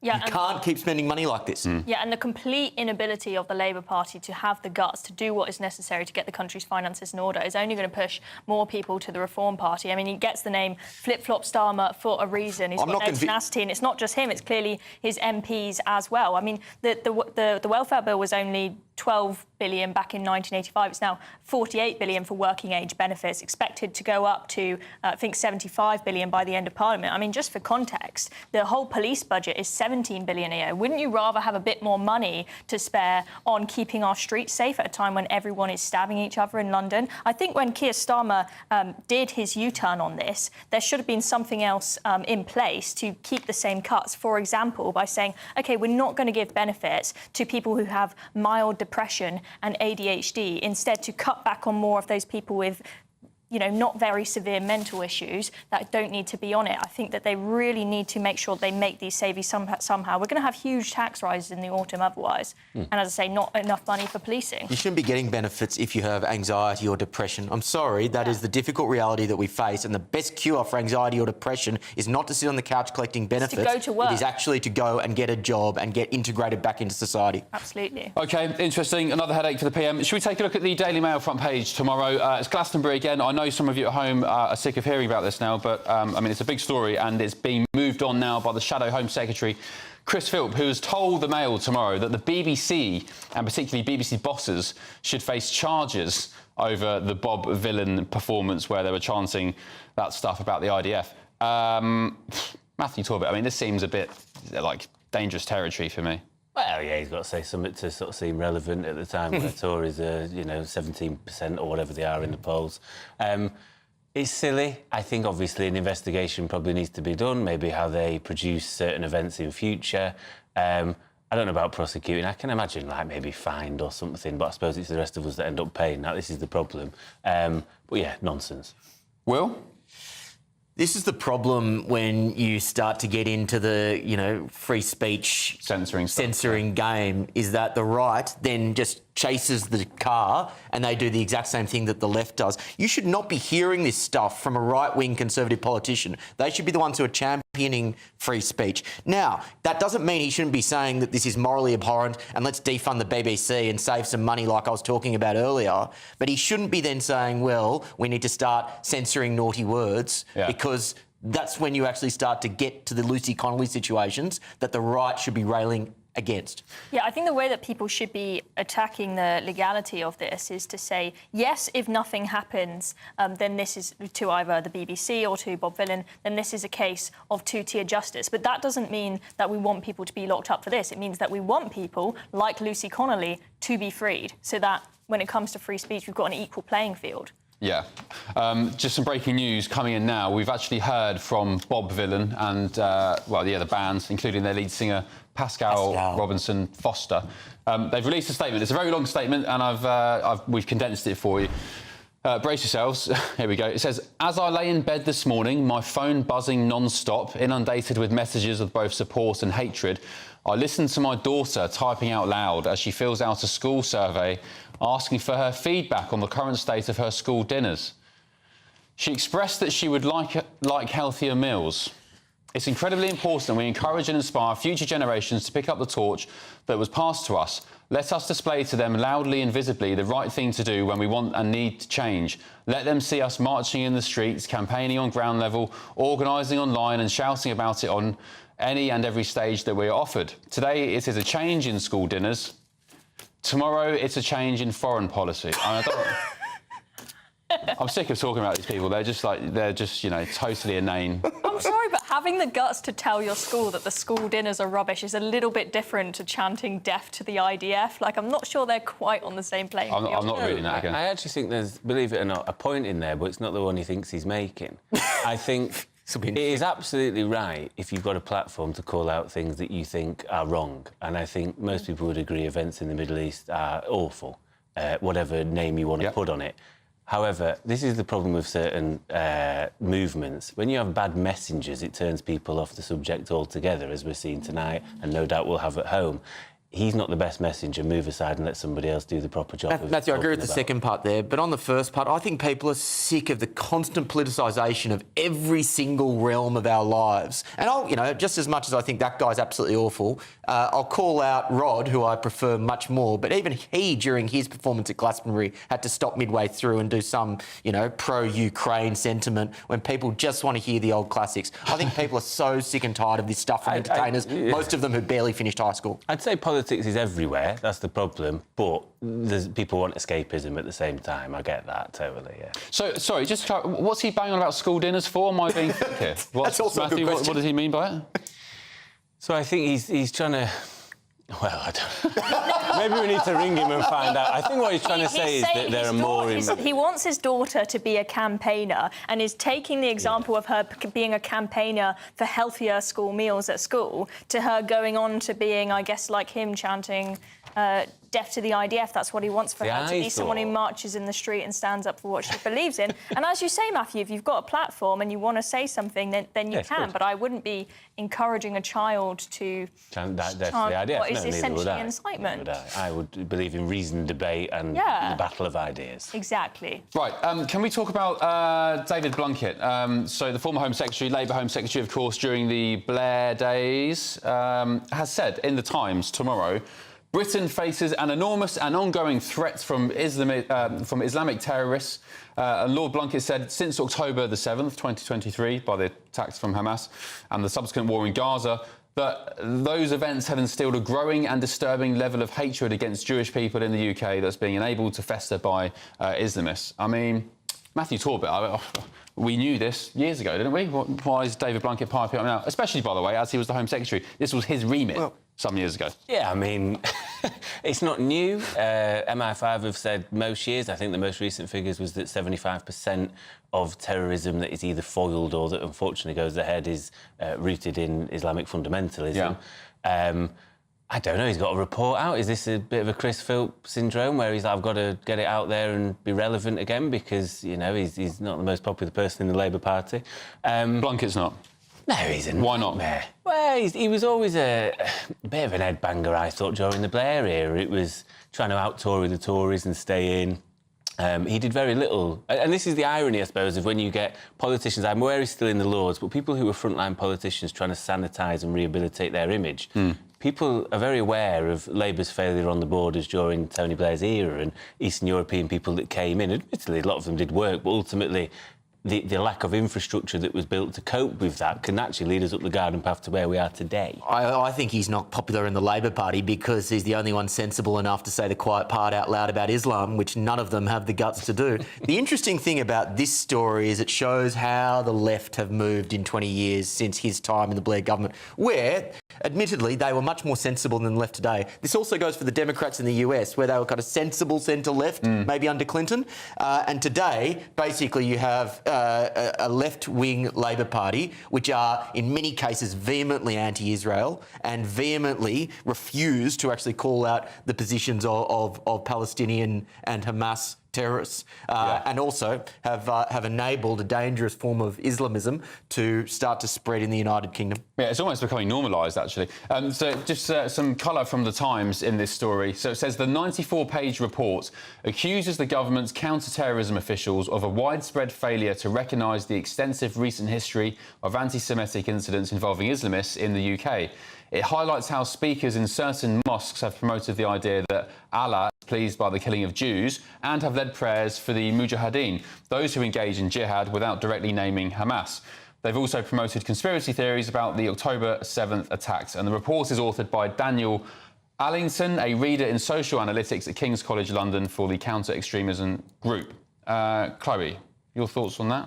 I think regardless of whether Blunkett is saying this to try and stay relevant or not, he absolutely has a point and we need to talk about it. And we need Keir Starmer to have the guts to talk about it. He's banging on about adolescence and far-right extremism, whilst you've got people like him and people like MI5 and whatnot telling us actually the vast majority of the terror threat to this country is from extreme Islamism.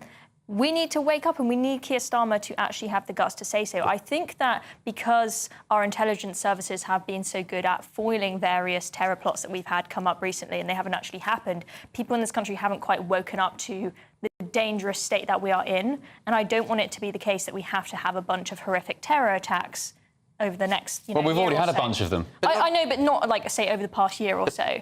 And I don't want it have to come to that for people to actually wake up and recognise. I mean, one 10 years ago was enough for me, thank you. Of course, but not only is he not going to take this head on, they are currently working on Islamophobia guidelines, which will make it illegal to even talk about this stuff. Yeah, it will be the greatest imposition on free speech this country has ever seen, and we won't be able to talk about extreme Islamism because it will be seen as being somehow Islamophobic. It is truly terrifying what is coming. Do you back, Matthew, what the all-party parliamentary definition of Islamophobia that Labour are pushing through? I've not seen the definition. That's not me trying to squirm out of it. I haven't, so it's hard for me to comment. And in a way, it's hard for me to comment on the report. I'd prefer to read it to talk about it. But as a precursor, do we have an issue in this country with communities no longer being there and people being less tolerant of one another, whether that be on political views, religious views or otherwise? Then, yeah, we do. I think that's totally obvious to anybody. I'll be interested to read the report and see who it's sort of in conjunction with. Yeah. OK. There's a story from the Sunday Times today, which maybe we can discuss after the break. Wes Streeting has defended the Prime Minister's record so far. Actually, he was on with Camilla Tominey this morning on GB News, Wes Streeting, the Health Secretary, and says he won't be drawn on leadership ambitions. I was actually just saying to Matthew off-air that probably out of all of the Labour cabinet and ministers, I think Wes Streeting's probably the most capable. I mean, don't take that as an endorsement, but just that he's probably the most capable out of the current lot. We'll discuss that after the break. For the time being, time now for the Great British Giveaway. Your chance to win £54,321, our biggest cash prize today, and it's tax-free. Here's Hayley Sparks with all the details. This is your chance to enjoy luxury this summer. It's our biggest cash prize to date, an incredible £54,321 in tax-free cash has to be won. What would you do with that? With all of that cash, you could just chill out, treat yourself and indulge in the finer things in life, somewhere like here, Downhall Hotel and Spa. You really could win the cash giveaway of the summer. Go on, treat yourself. For another chance to win £54,321 cash, text cash to 63225. One entry costs £2.50 plus one standard network rate message. Or text bonus to 63225. 5 entries cost £5 plus one standard network rate message. Go to gbnews.com/win. Entries start at £2.50. Call 0903 686 3232. Calls cost £2.50 plus your network access charge. Or post your name and number to GB14 PO Box 8690 Derby DE1 9TT. UK only. Entrance must be 18 or over. Lines close at 4 p.m. on the 1st of August. Please check the closing time if listening or watching on demand. Good luck. OK, good luck to you. Coming up, we'll have our weekly Royal Roundup with monarchy insider Charlotte Griffiths and Meghan Markle's jam, much to the surprise of sane people everywhere, I suppose, actually seems to be a commercial success. She's also launching a brand new wine, which I'm sure you're very eager to hear about. This is Ben Leo Tonight, only on GB News.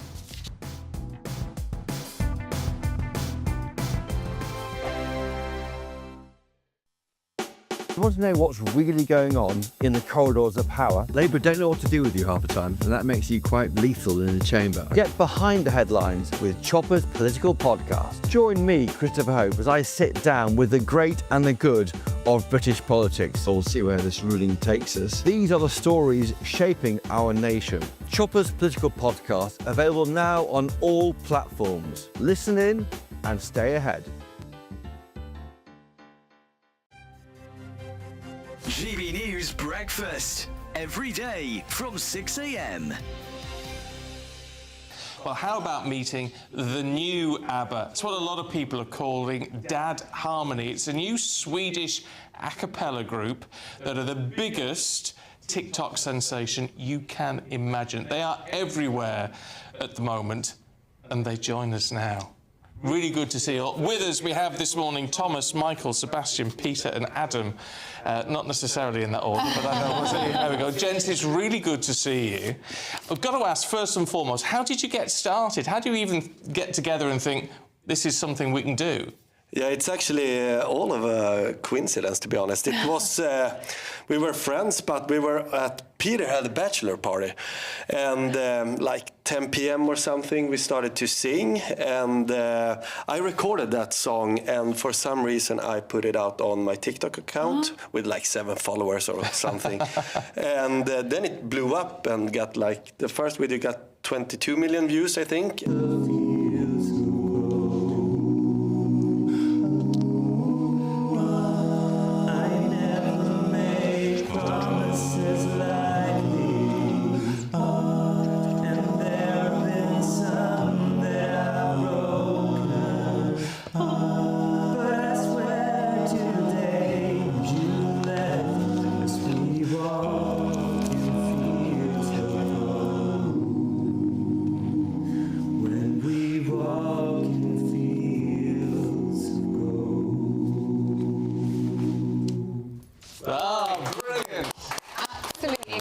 Beautiful. Just really gorgeous. beautiful. GB News, the People's Channel.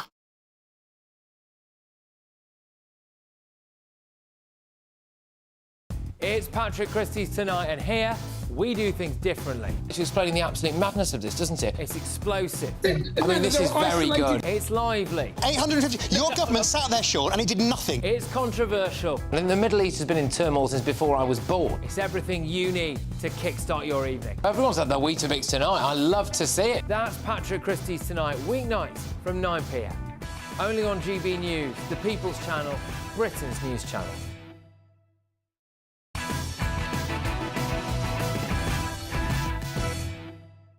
This is Ben Leo Tonight, only on GB News. Let's get into a cracking royal story now, because 3 months on from the public launch of Meghan Markle's in-demand raspberry spread, apparently, mystery still surrounds the provenance of the £6.50 a jar product. £6.50 for a jar of jam.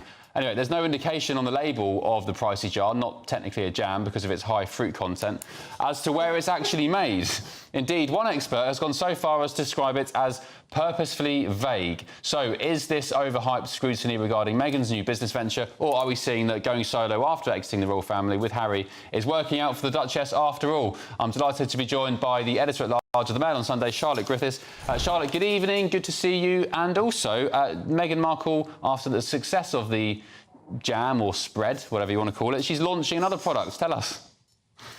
Yes, well, I'm using my top investigative skills here to reveal that her rosé is coming out on Tuesday, and it's going to be a big deal. I mean, if you're not a fan of Meghan Markle, you might want to sort of bury your head under a pillow for a week, because it's going to come with masses and masses of publicity, mainly because Tuesday would have been Princess Diana's 64th birthday. This is the date she's chosen to launch her rosé.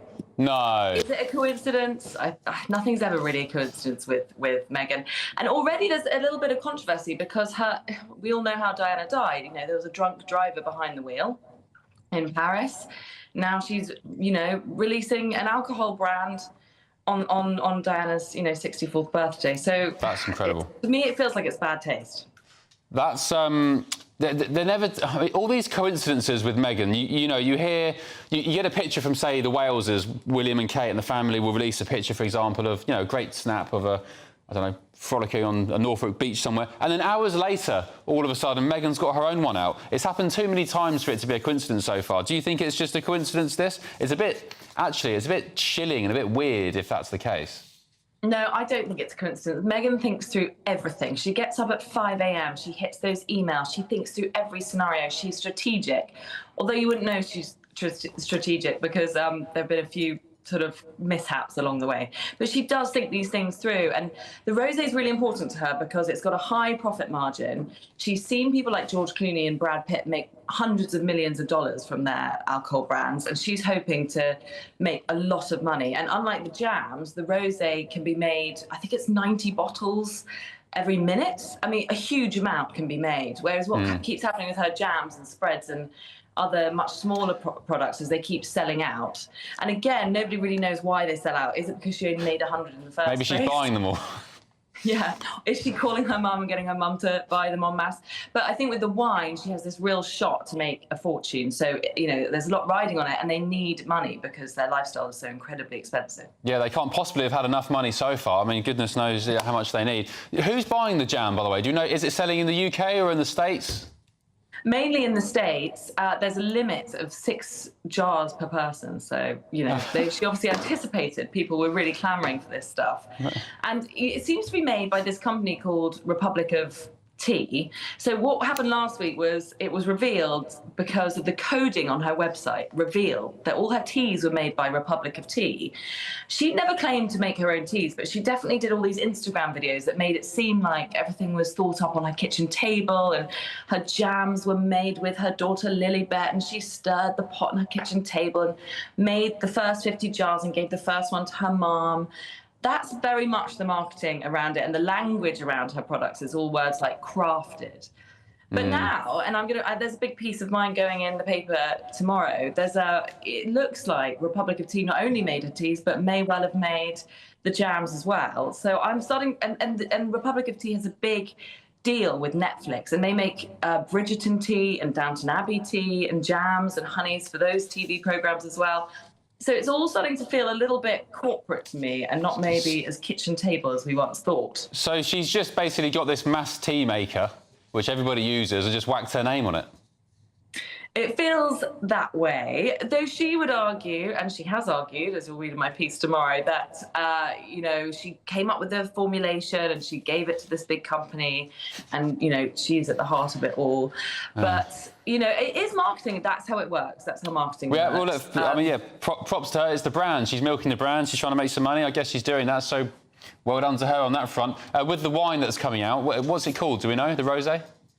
It's being made in Fairwinds, and it's going to be called As Ever Rosé. And Fairwinds Estate is this estate that nearly burnt down in the wildfires in 2020.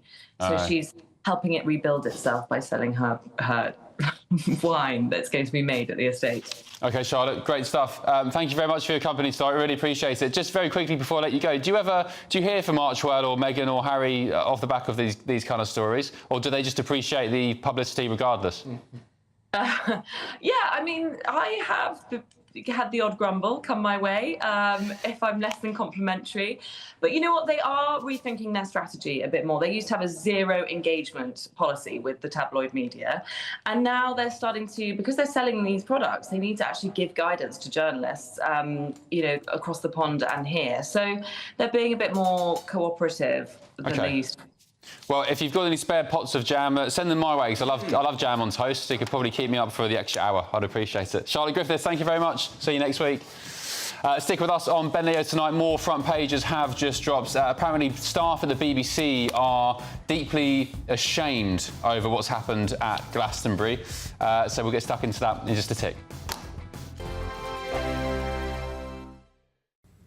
Hello there, welcome to your latest GB News weather forecast. High pressure generally keeping it settled for much of the UK. However, we will see weather fronts move in across the northwest, giving some outbreaks of heavy rain. We can see that nicely on the pressure pattern there. This area of low pressure bringing rain to Northern Ireland and Scotland as we move through Monday. Some of this could be heavy, but high pressure keeping it settled further south and east. Through this evening and overnight, generally dry for much of the country. The cloud becoming thick enough for some light rain and drizzle across western upslopes like we've seen over recent nights, and perhaps some more persistent rain reaching the far northwest later. A very muggy night for everyone, temperatures remaining between 15 and 18 Celsius. But it does mean a mixed start to Monday morning, starting across northern Scotland. We already have more cloud here, some outbreaks of showery rain, which one or two bursts could be heavy at times. There'll be some drier, brighter interludes too, and then Northern Ireland also starting on a fairly cloudy note with rain not too far away. Much of England and Wales fairly sunny, some low cloud across the west first thing, but this should slowly start to burn back as the sun rises quickly in the sky. And in that strong June sunshine, temperatures are lifting quite quickly. We could see highs around 34, 35 Celsius towards southeast England. Always cooler further north and west where the cloud is thickest, and we could see some outbreaks of heavy rain across Northern Ireland into northwest Scotland come the afternoon. Some localised flooding starting to become an issue as we move through into the evening time.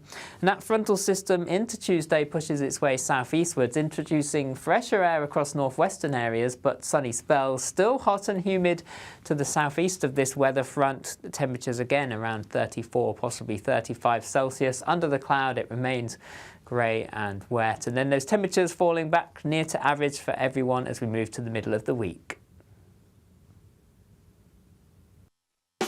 You want to know what's really going on in the corridors of power? Labour don't know what to do with you half the time, and that makes you quite lethal in the chamber. Get behind the headlines with Chopper's political podcast. Join me, Christopher Hope, as I sit down with the great and the good of British politics. We'll see where this ruling takes us. These are the stories shaping our nation. Chopper's political podcast, available now on all platforms. Listen in and stay ahead. He's not just a presenter, he's an award-winning television icon. A household name for decades, from GMTV to This Morning, and now waking up Britain on GB News Breakfast. Join Eamon Holmes, TV royalty and multiple Trick Award winner, as we bring you the news that matters. This isn't just breakfast TV, this is GB News Breakfast. Every morning from 6 a.m. on GB News.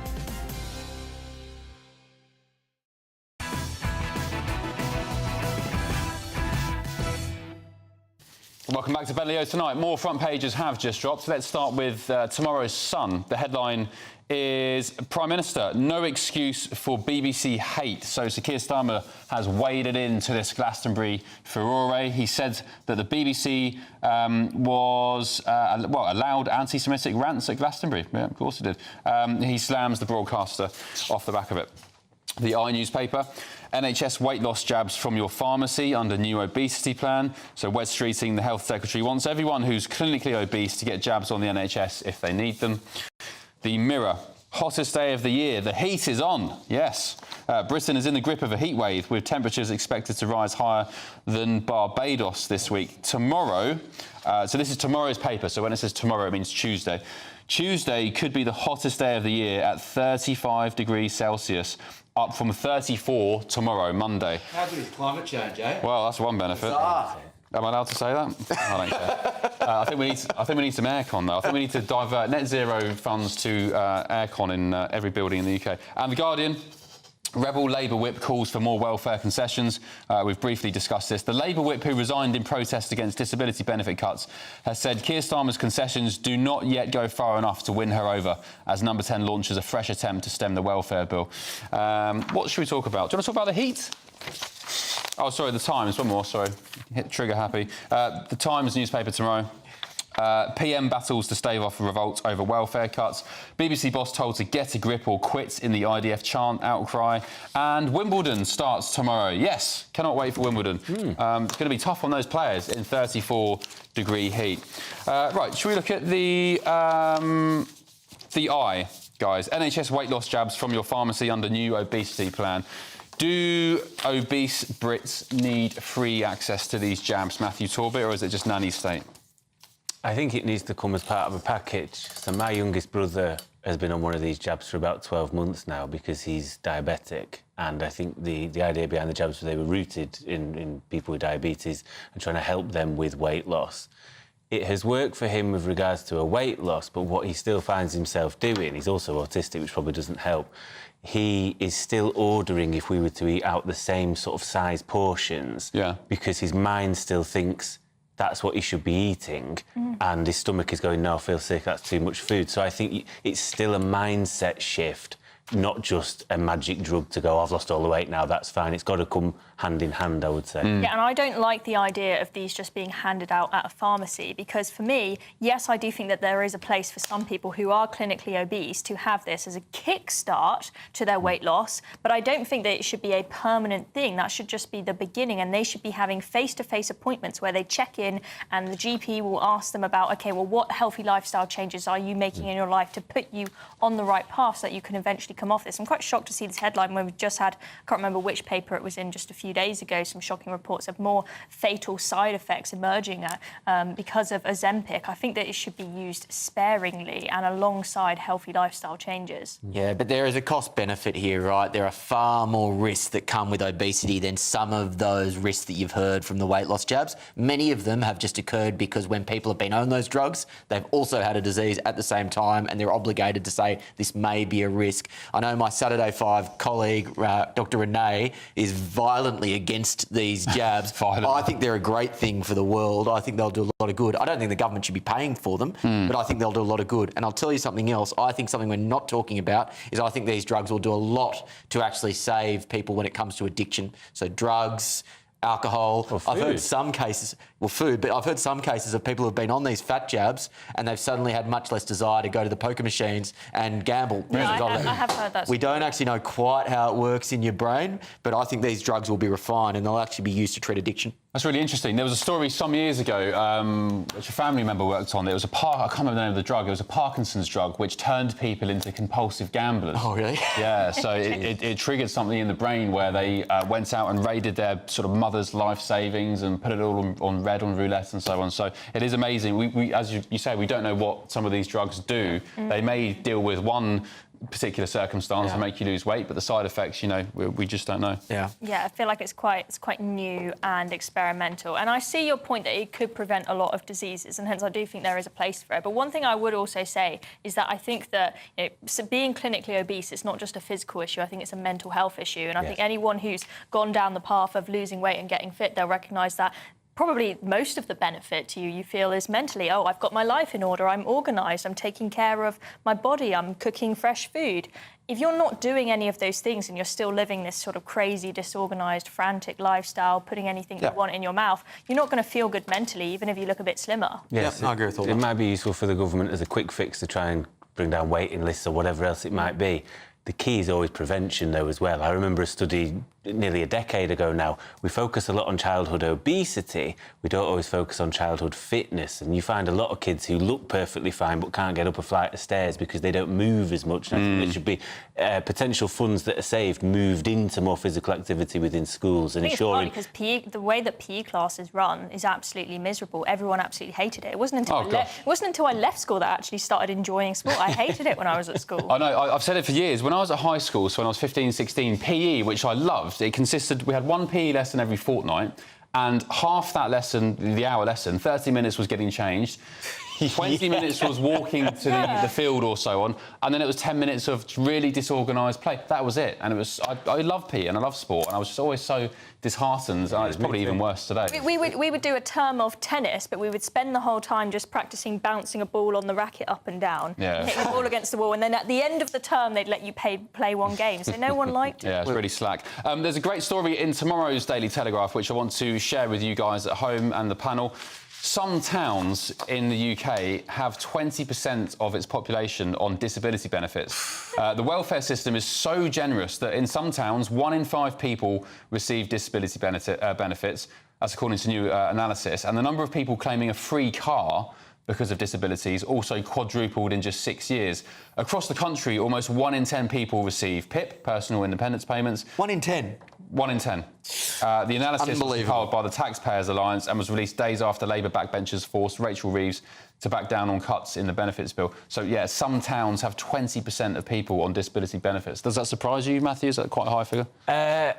Yes and no. I think that's why there is an electoral decision behind lots of backbenchers' decisions on the welfare bill. I was privy to some data that was shared with me that showed that 58 Labour MPs had majority smaller than the amount of PIP claimants in their constituency.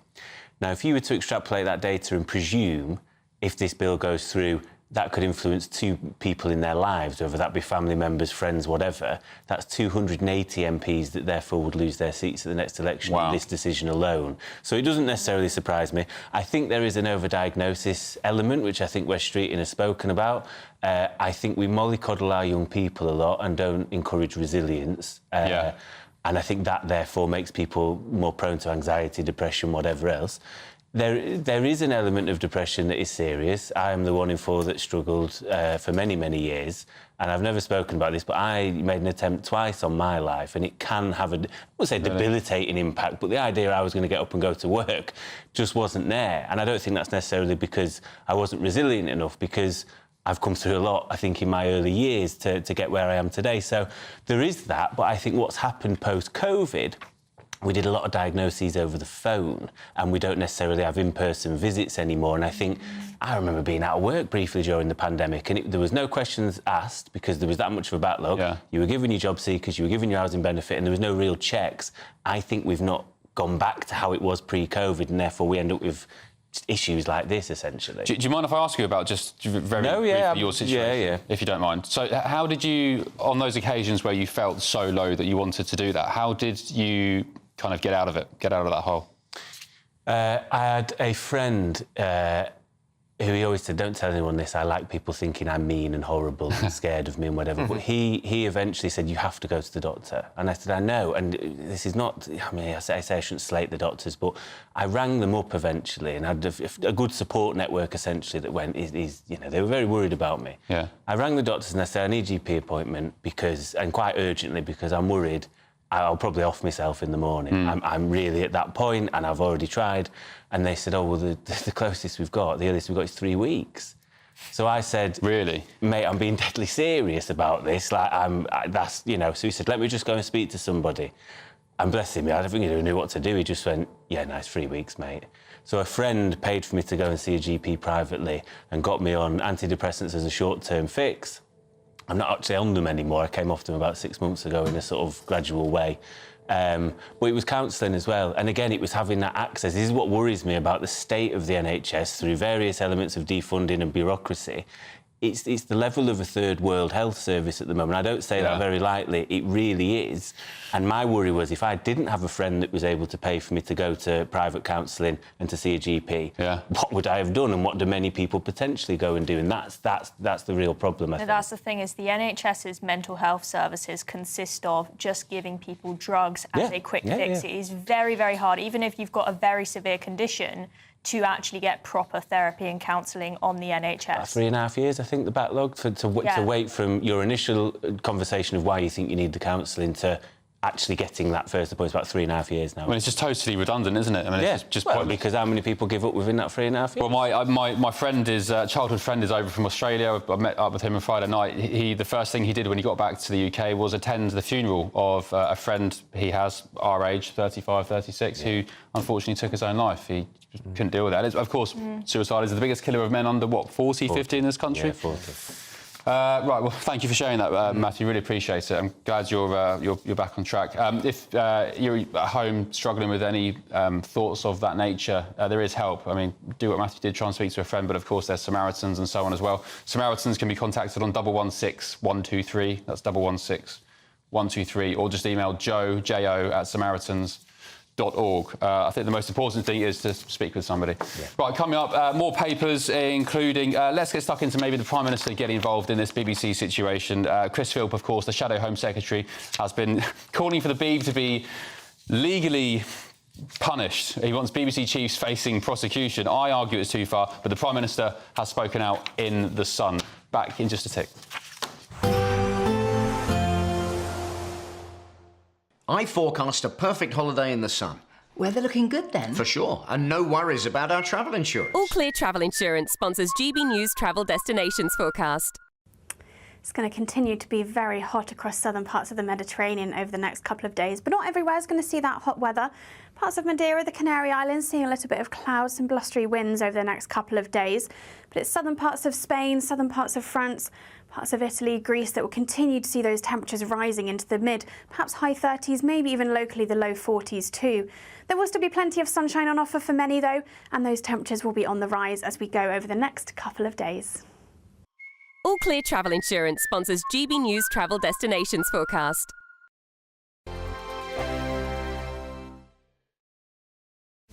This is Britain's Newsroom, where your voice matters. It's just astonishing. With expert analysis and honest opinion, we don't just keep you informed. We bring you unique perspectives you won't see anywhere else. Can't argue with any of that. When the news happens, it happens here. On Britain's Newsroom, weekdays from 9:30 a.m. Only on GB News. GB News Breakfast. Every day from 6 a.m.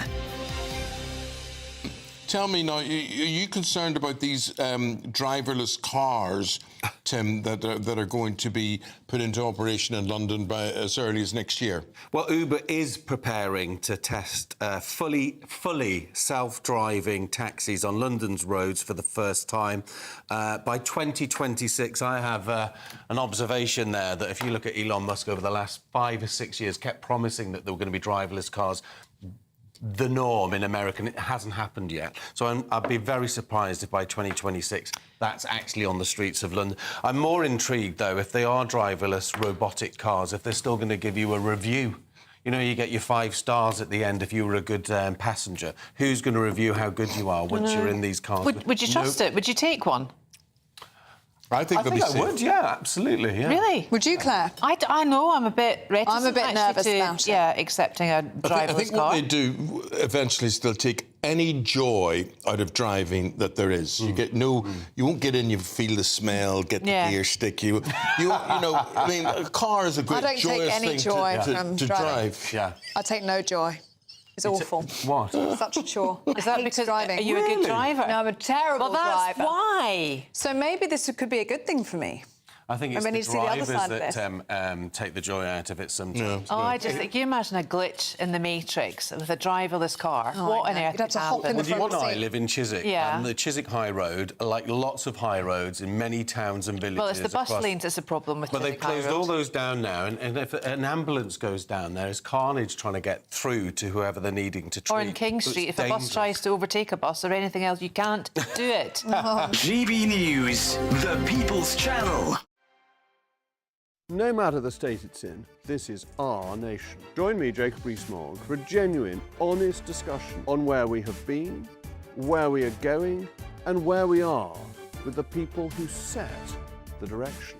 That's State of the Nation every Monday and Tuesday at 8 o'clock, only on GB News, the People's Channel. In the GB Newsroom, we bring you the news as it happens. With our team of dedicated journalists across the UK, we're ready to keep you up to date with what's happening every half an hour, every single day. Bulletins here on GB News, the People's Channel, Britain's news channel.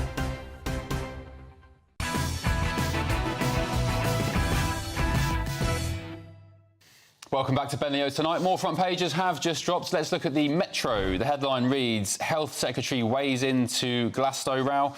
Wes Streeting this morning, actually, with Camilla Tominey, said, get your own house in order. That was to Israel. Streeting says the Israeli embassy needs to take violence against Palestinians more seriously. And we've heard also from the Prime Minister this evening in the Sun newspaper as well. The NHS weight loss jabs from your pharmacy under new obesity plan. We just discussed that. So Wes Streeting, again, he's doing the rounds, isn't he? He wants everyone who is clinically obese to get jabs on the NHS if they need them. And the Daily Express, I think they saw the top of my show tonight. They said, why did the BBC not pull the plug on vile Glastonbury chants? The Prime Minister has condemned the appalling hate speech after shocking anti-Israel outbursts from the stage at Glastonbury. MPs and Jewish groups demand to know why the BBC didn't act sooner. And should we look at the Telegraph as well? There's a story on here which is fairly interesting. Well, the first one, the Glastonbury situation. Hate rapper must be treated like Lucy Connolly. MPs are urging police to treat the Glastonbury chants as incitement to hatred and violence. And you have to say, let's talk about this very briefly, panel. You have to say, who can disagree with that? Once again, Lucy Connolly, we all know the story, poor woman, mother of one, a 13-year-old child, looks after her husband, banged up in prison for 2.5 years for a tweet that she deleted. I mean, let's give some context, actually. She fired off the tweet because she felt so strongly about the deaths, the murders of those poor Southport babies, because she too had lost a child some years ago, a very young child of her own, which she blamed the NHS for. So she had background to it. That was the context. She deleted the tweet some 4 hours later because she accepted it was wrong. I argue it probably didn't reach the full threshold for incitement because she said, burn the hotels down for all I care. I argue she wasn't saying go and burn hotels down. Anyway, it doesn't matter. She's been banged up for 2.5 years. Do you agree, Will, that the rapper from Glastonbury should be treated in the same context as Lucy Connolly? Yes, is the short answer, because people have completely lost faith in the judicial system. I remind everyone of the comments of Lord Hermer last week, where he said that the criticisms of two-tier justice in this country were frankly disgusting, and yet every single day you get another example of it. And this is just another example to add to a long list. People are so fed up. And the problem is, when these stories come out and the two-tier narrative is ingrained, as it rightly should be, people just lose faith in the system altogether, and you get more crime, and you get people just dropping out of being engaged in society. I mean, we had the CPS during the Southport riot sort of time put out a video warning us that if we even retweeted footage of a riot, that could be considered meeting the threshold of incitement of violence, because that might inspire somebody else to go out and riot. If you're going to apply that standard there, then you should apply the same here. Now, I don't think that the rapper or Lucy Connolly should be in prison. I just think that we need to have one tier, not two tiers of justice. I think it may be vague enough to struggle to meet any sort of threshold. I think what he said was death to essentially a country's military. And I think he could probably hide behind the fact that I am an artist, I was playing an act, I, do this, I push the boundaries and all the rest of it. Lucy Connolly, was herself. And essentially, there's much to be discussed on whether she should be in jail or not, but she did plead guilty.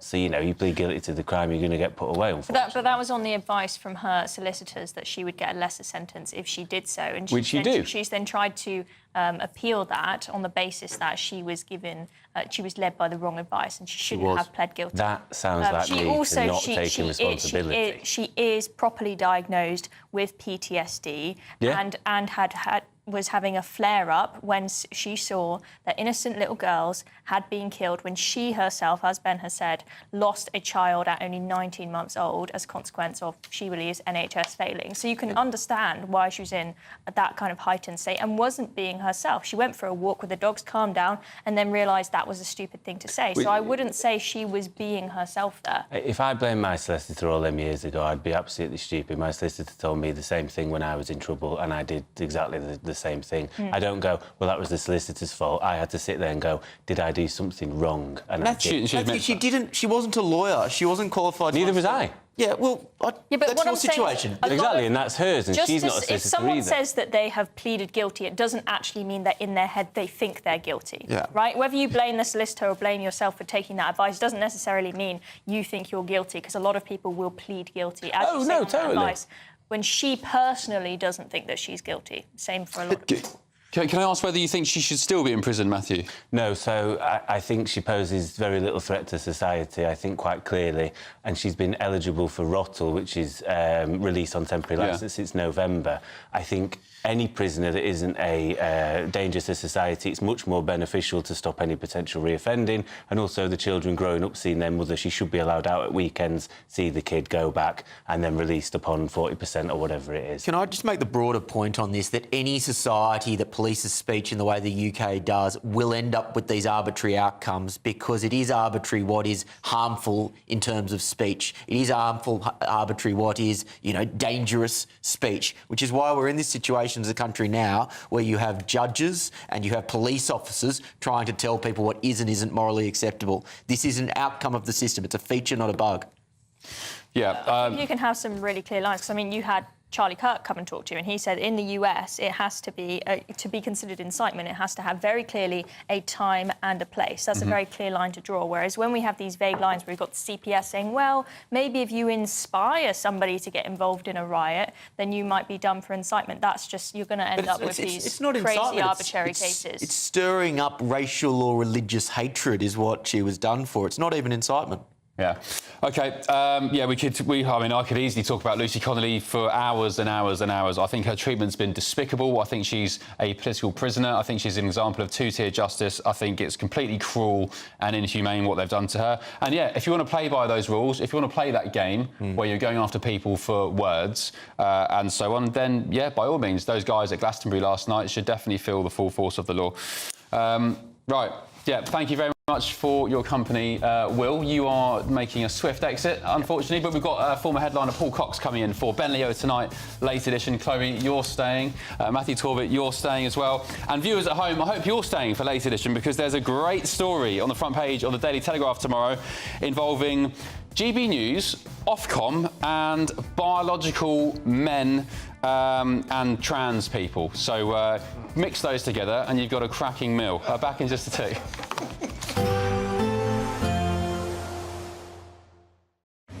Even though we'll see a cloudy start, it'll be a bright outlook for the rest of the day. Boxed Solar, sponsors of weather on GB News.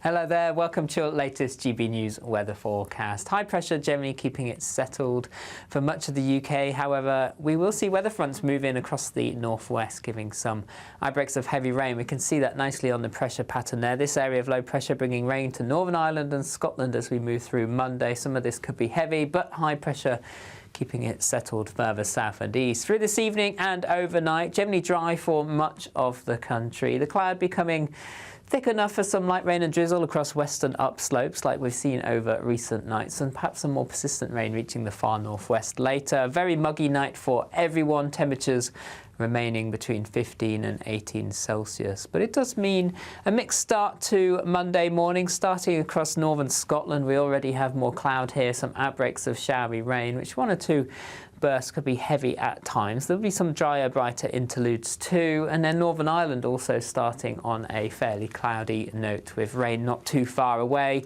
Much of England and Wales fairly sunny, some low cloud across the west first thing, but this should slowly start to burn back as the sun rises quickly in the sky. And in that strong June sunshine, temperatures are lifting quite quickly. We could see highs around 34, 35 Celsius towards southeast England. Always cooler further north and west where the cloud is thickest, and we could see some outbreaks of heavy rain across Northern Ireland into northwest Scotland come the afternoon. Some localised flooding starting to become an issue as we move through into the evening time. And that frontal system into Tuesday pushes its way southeastwards, introducing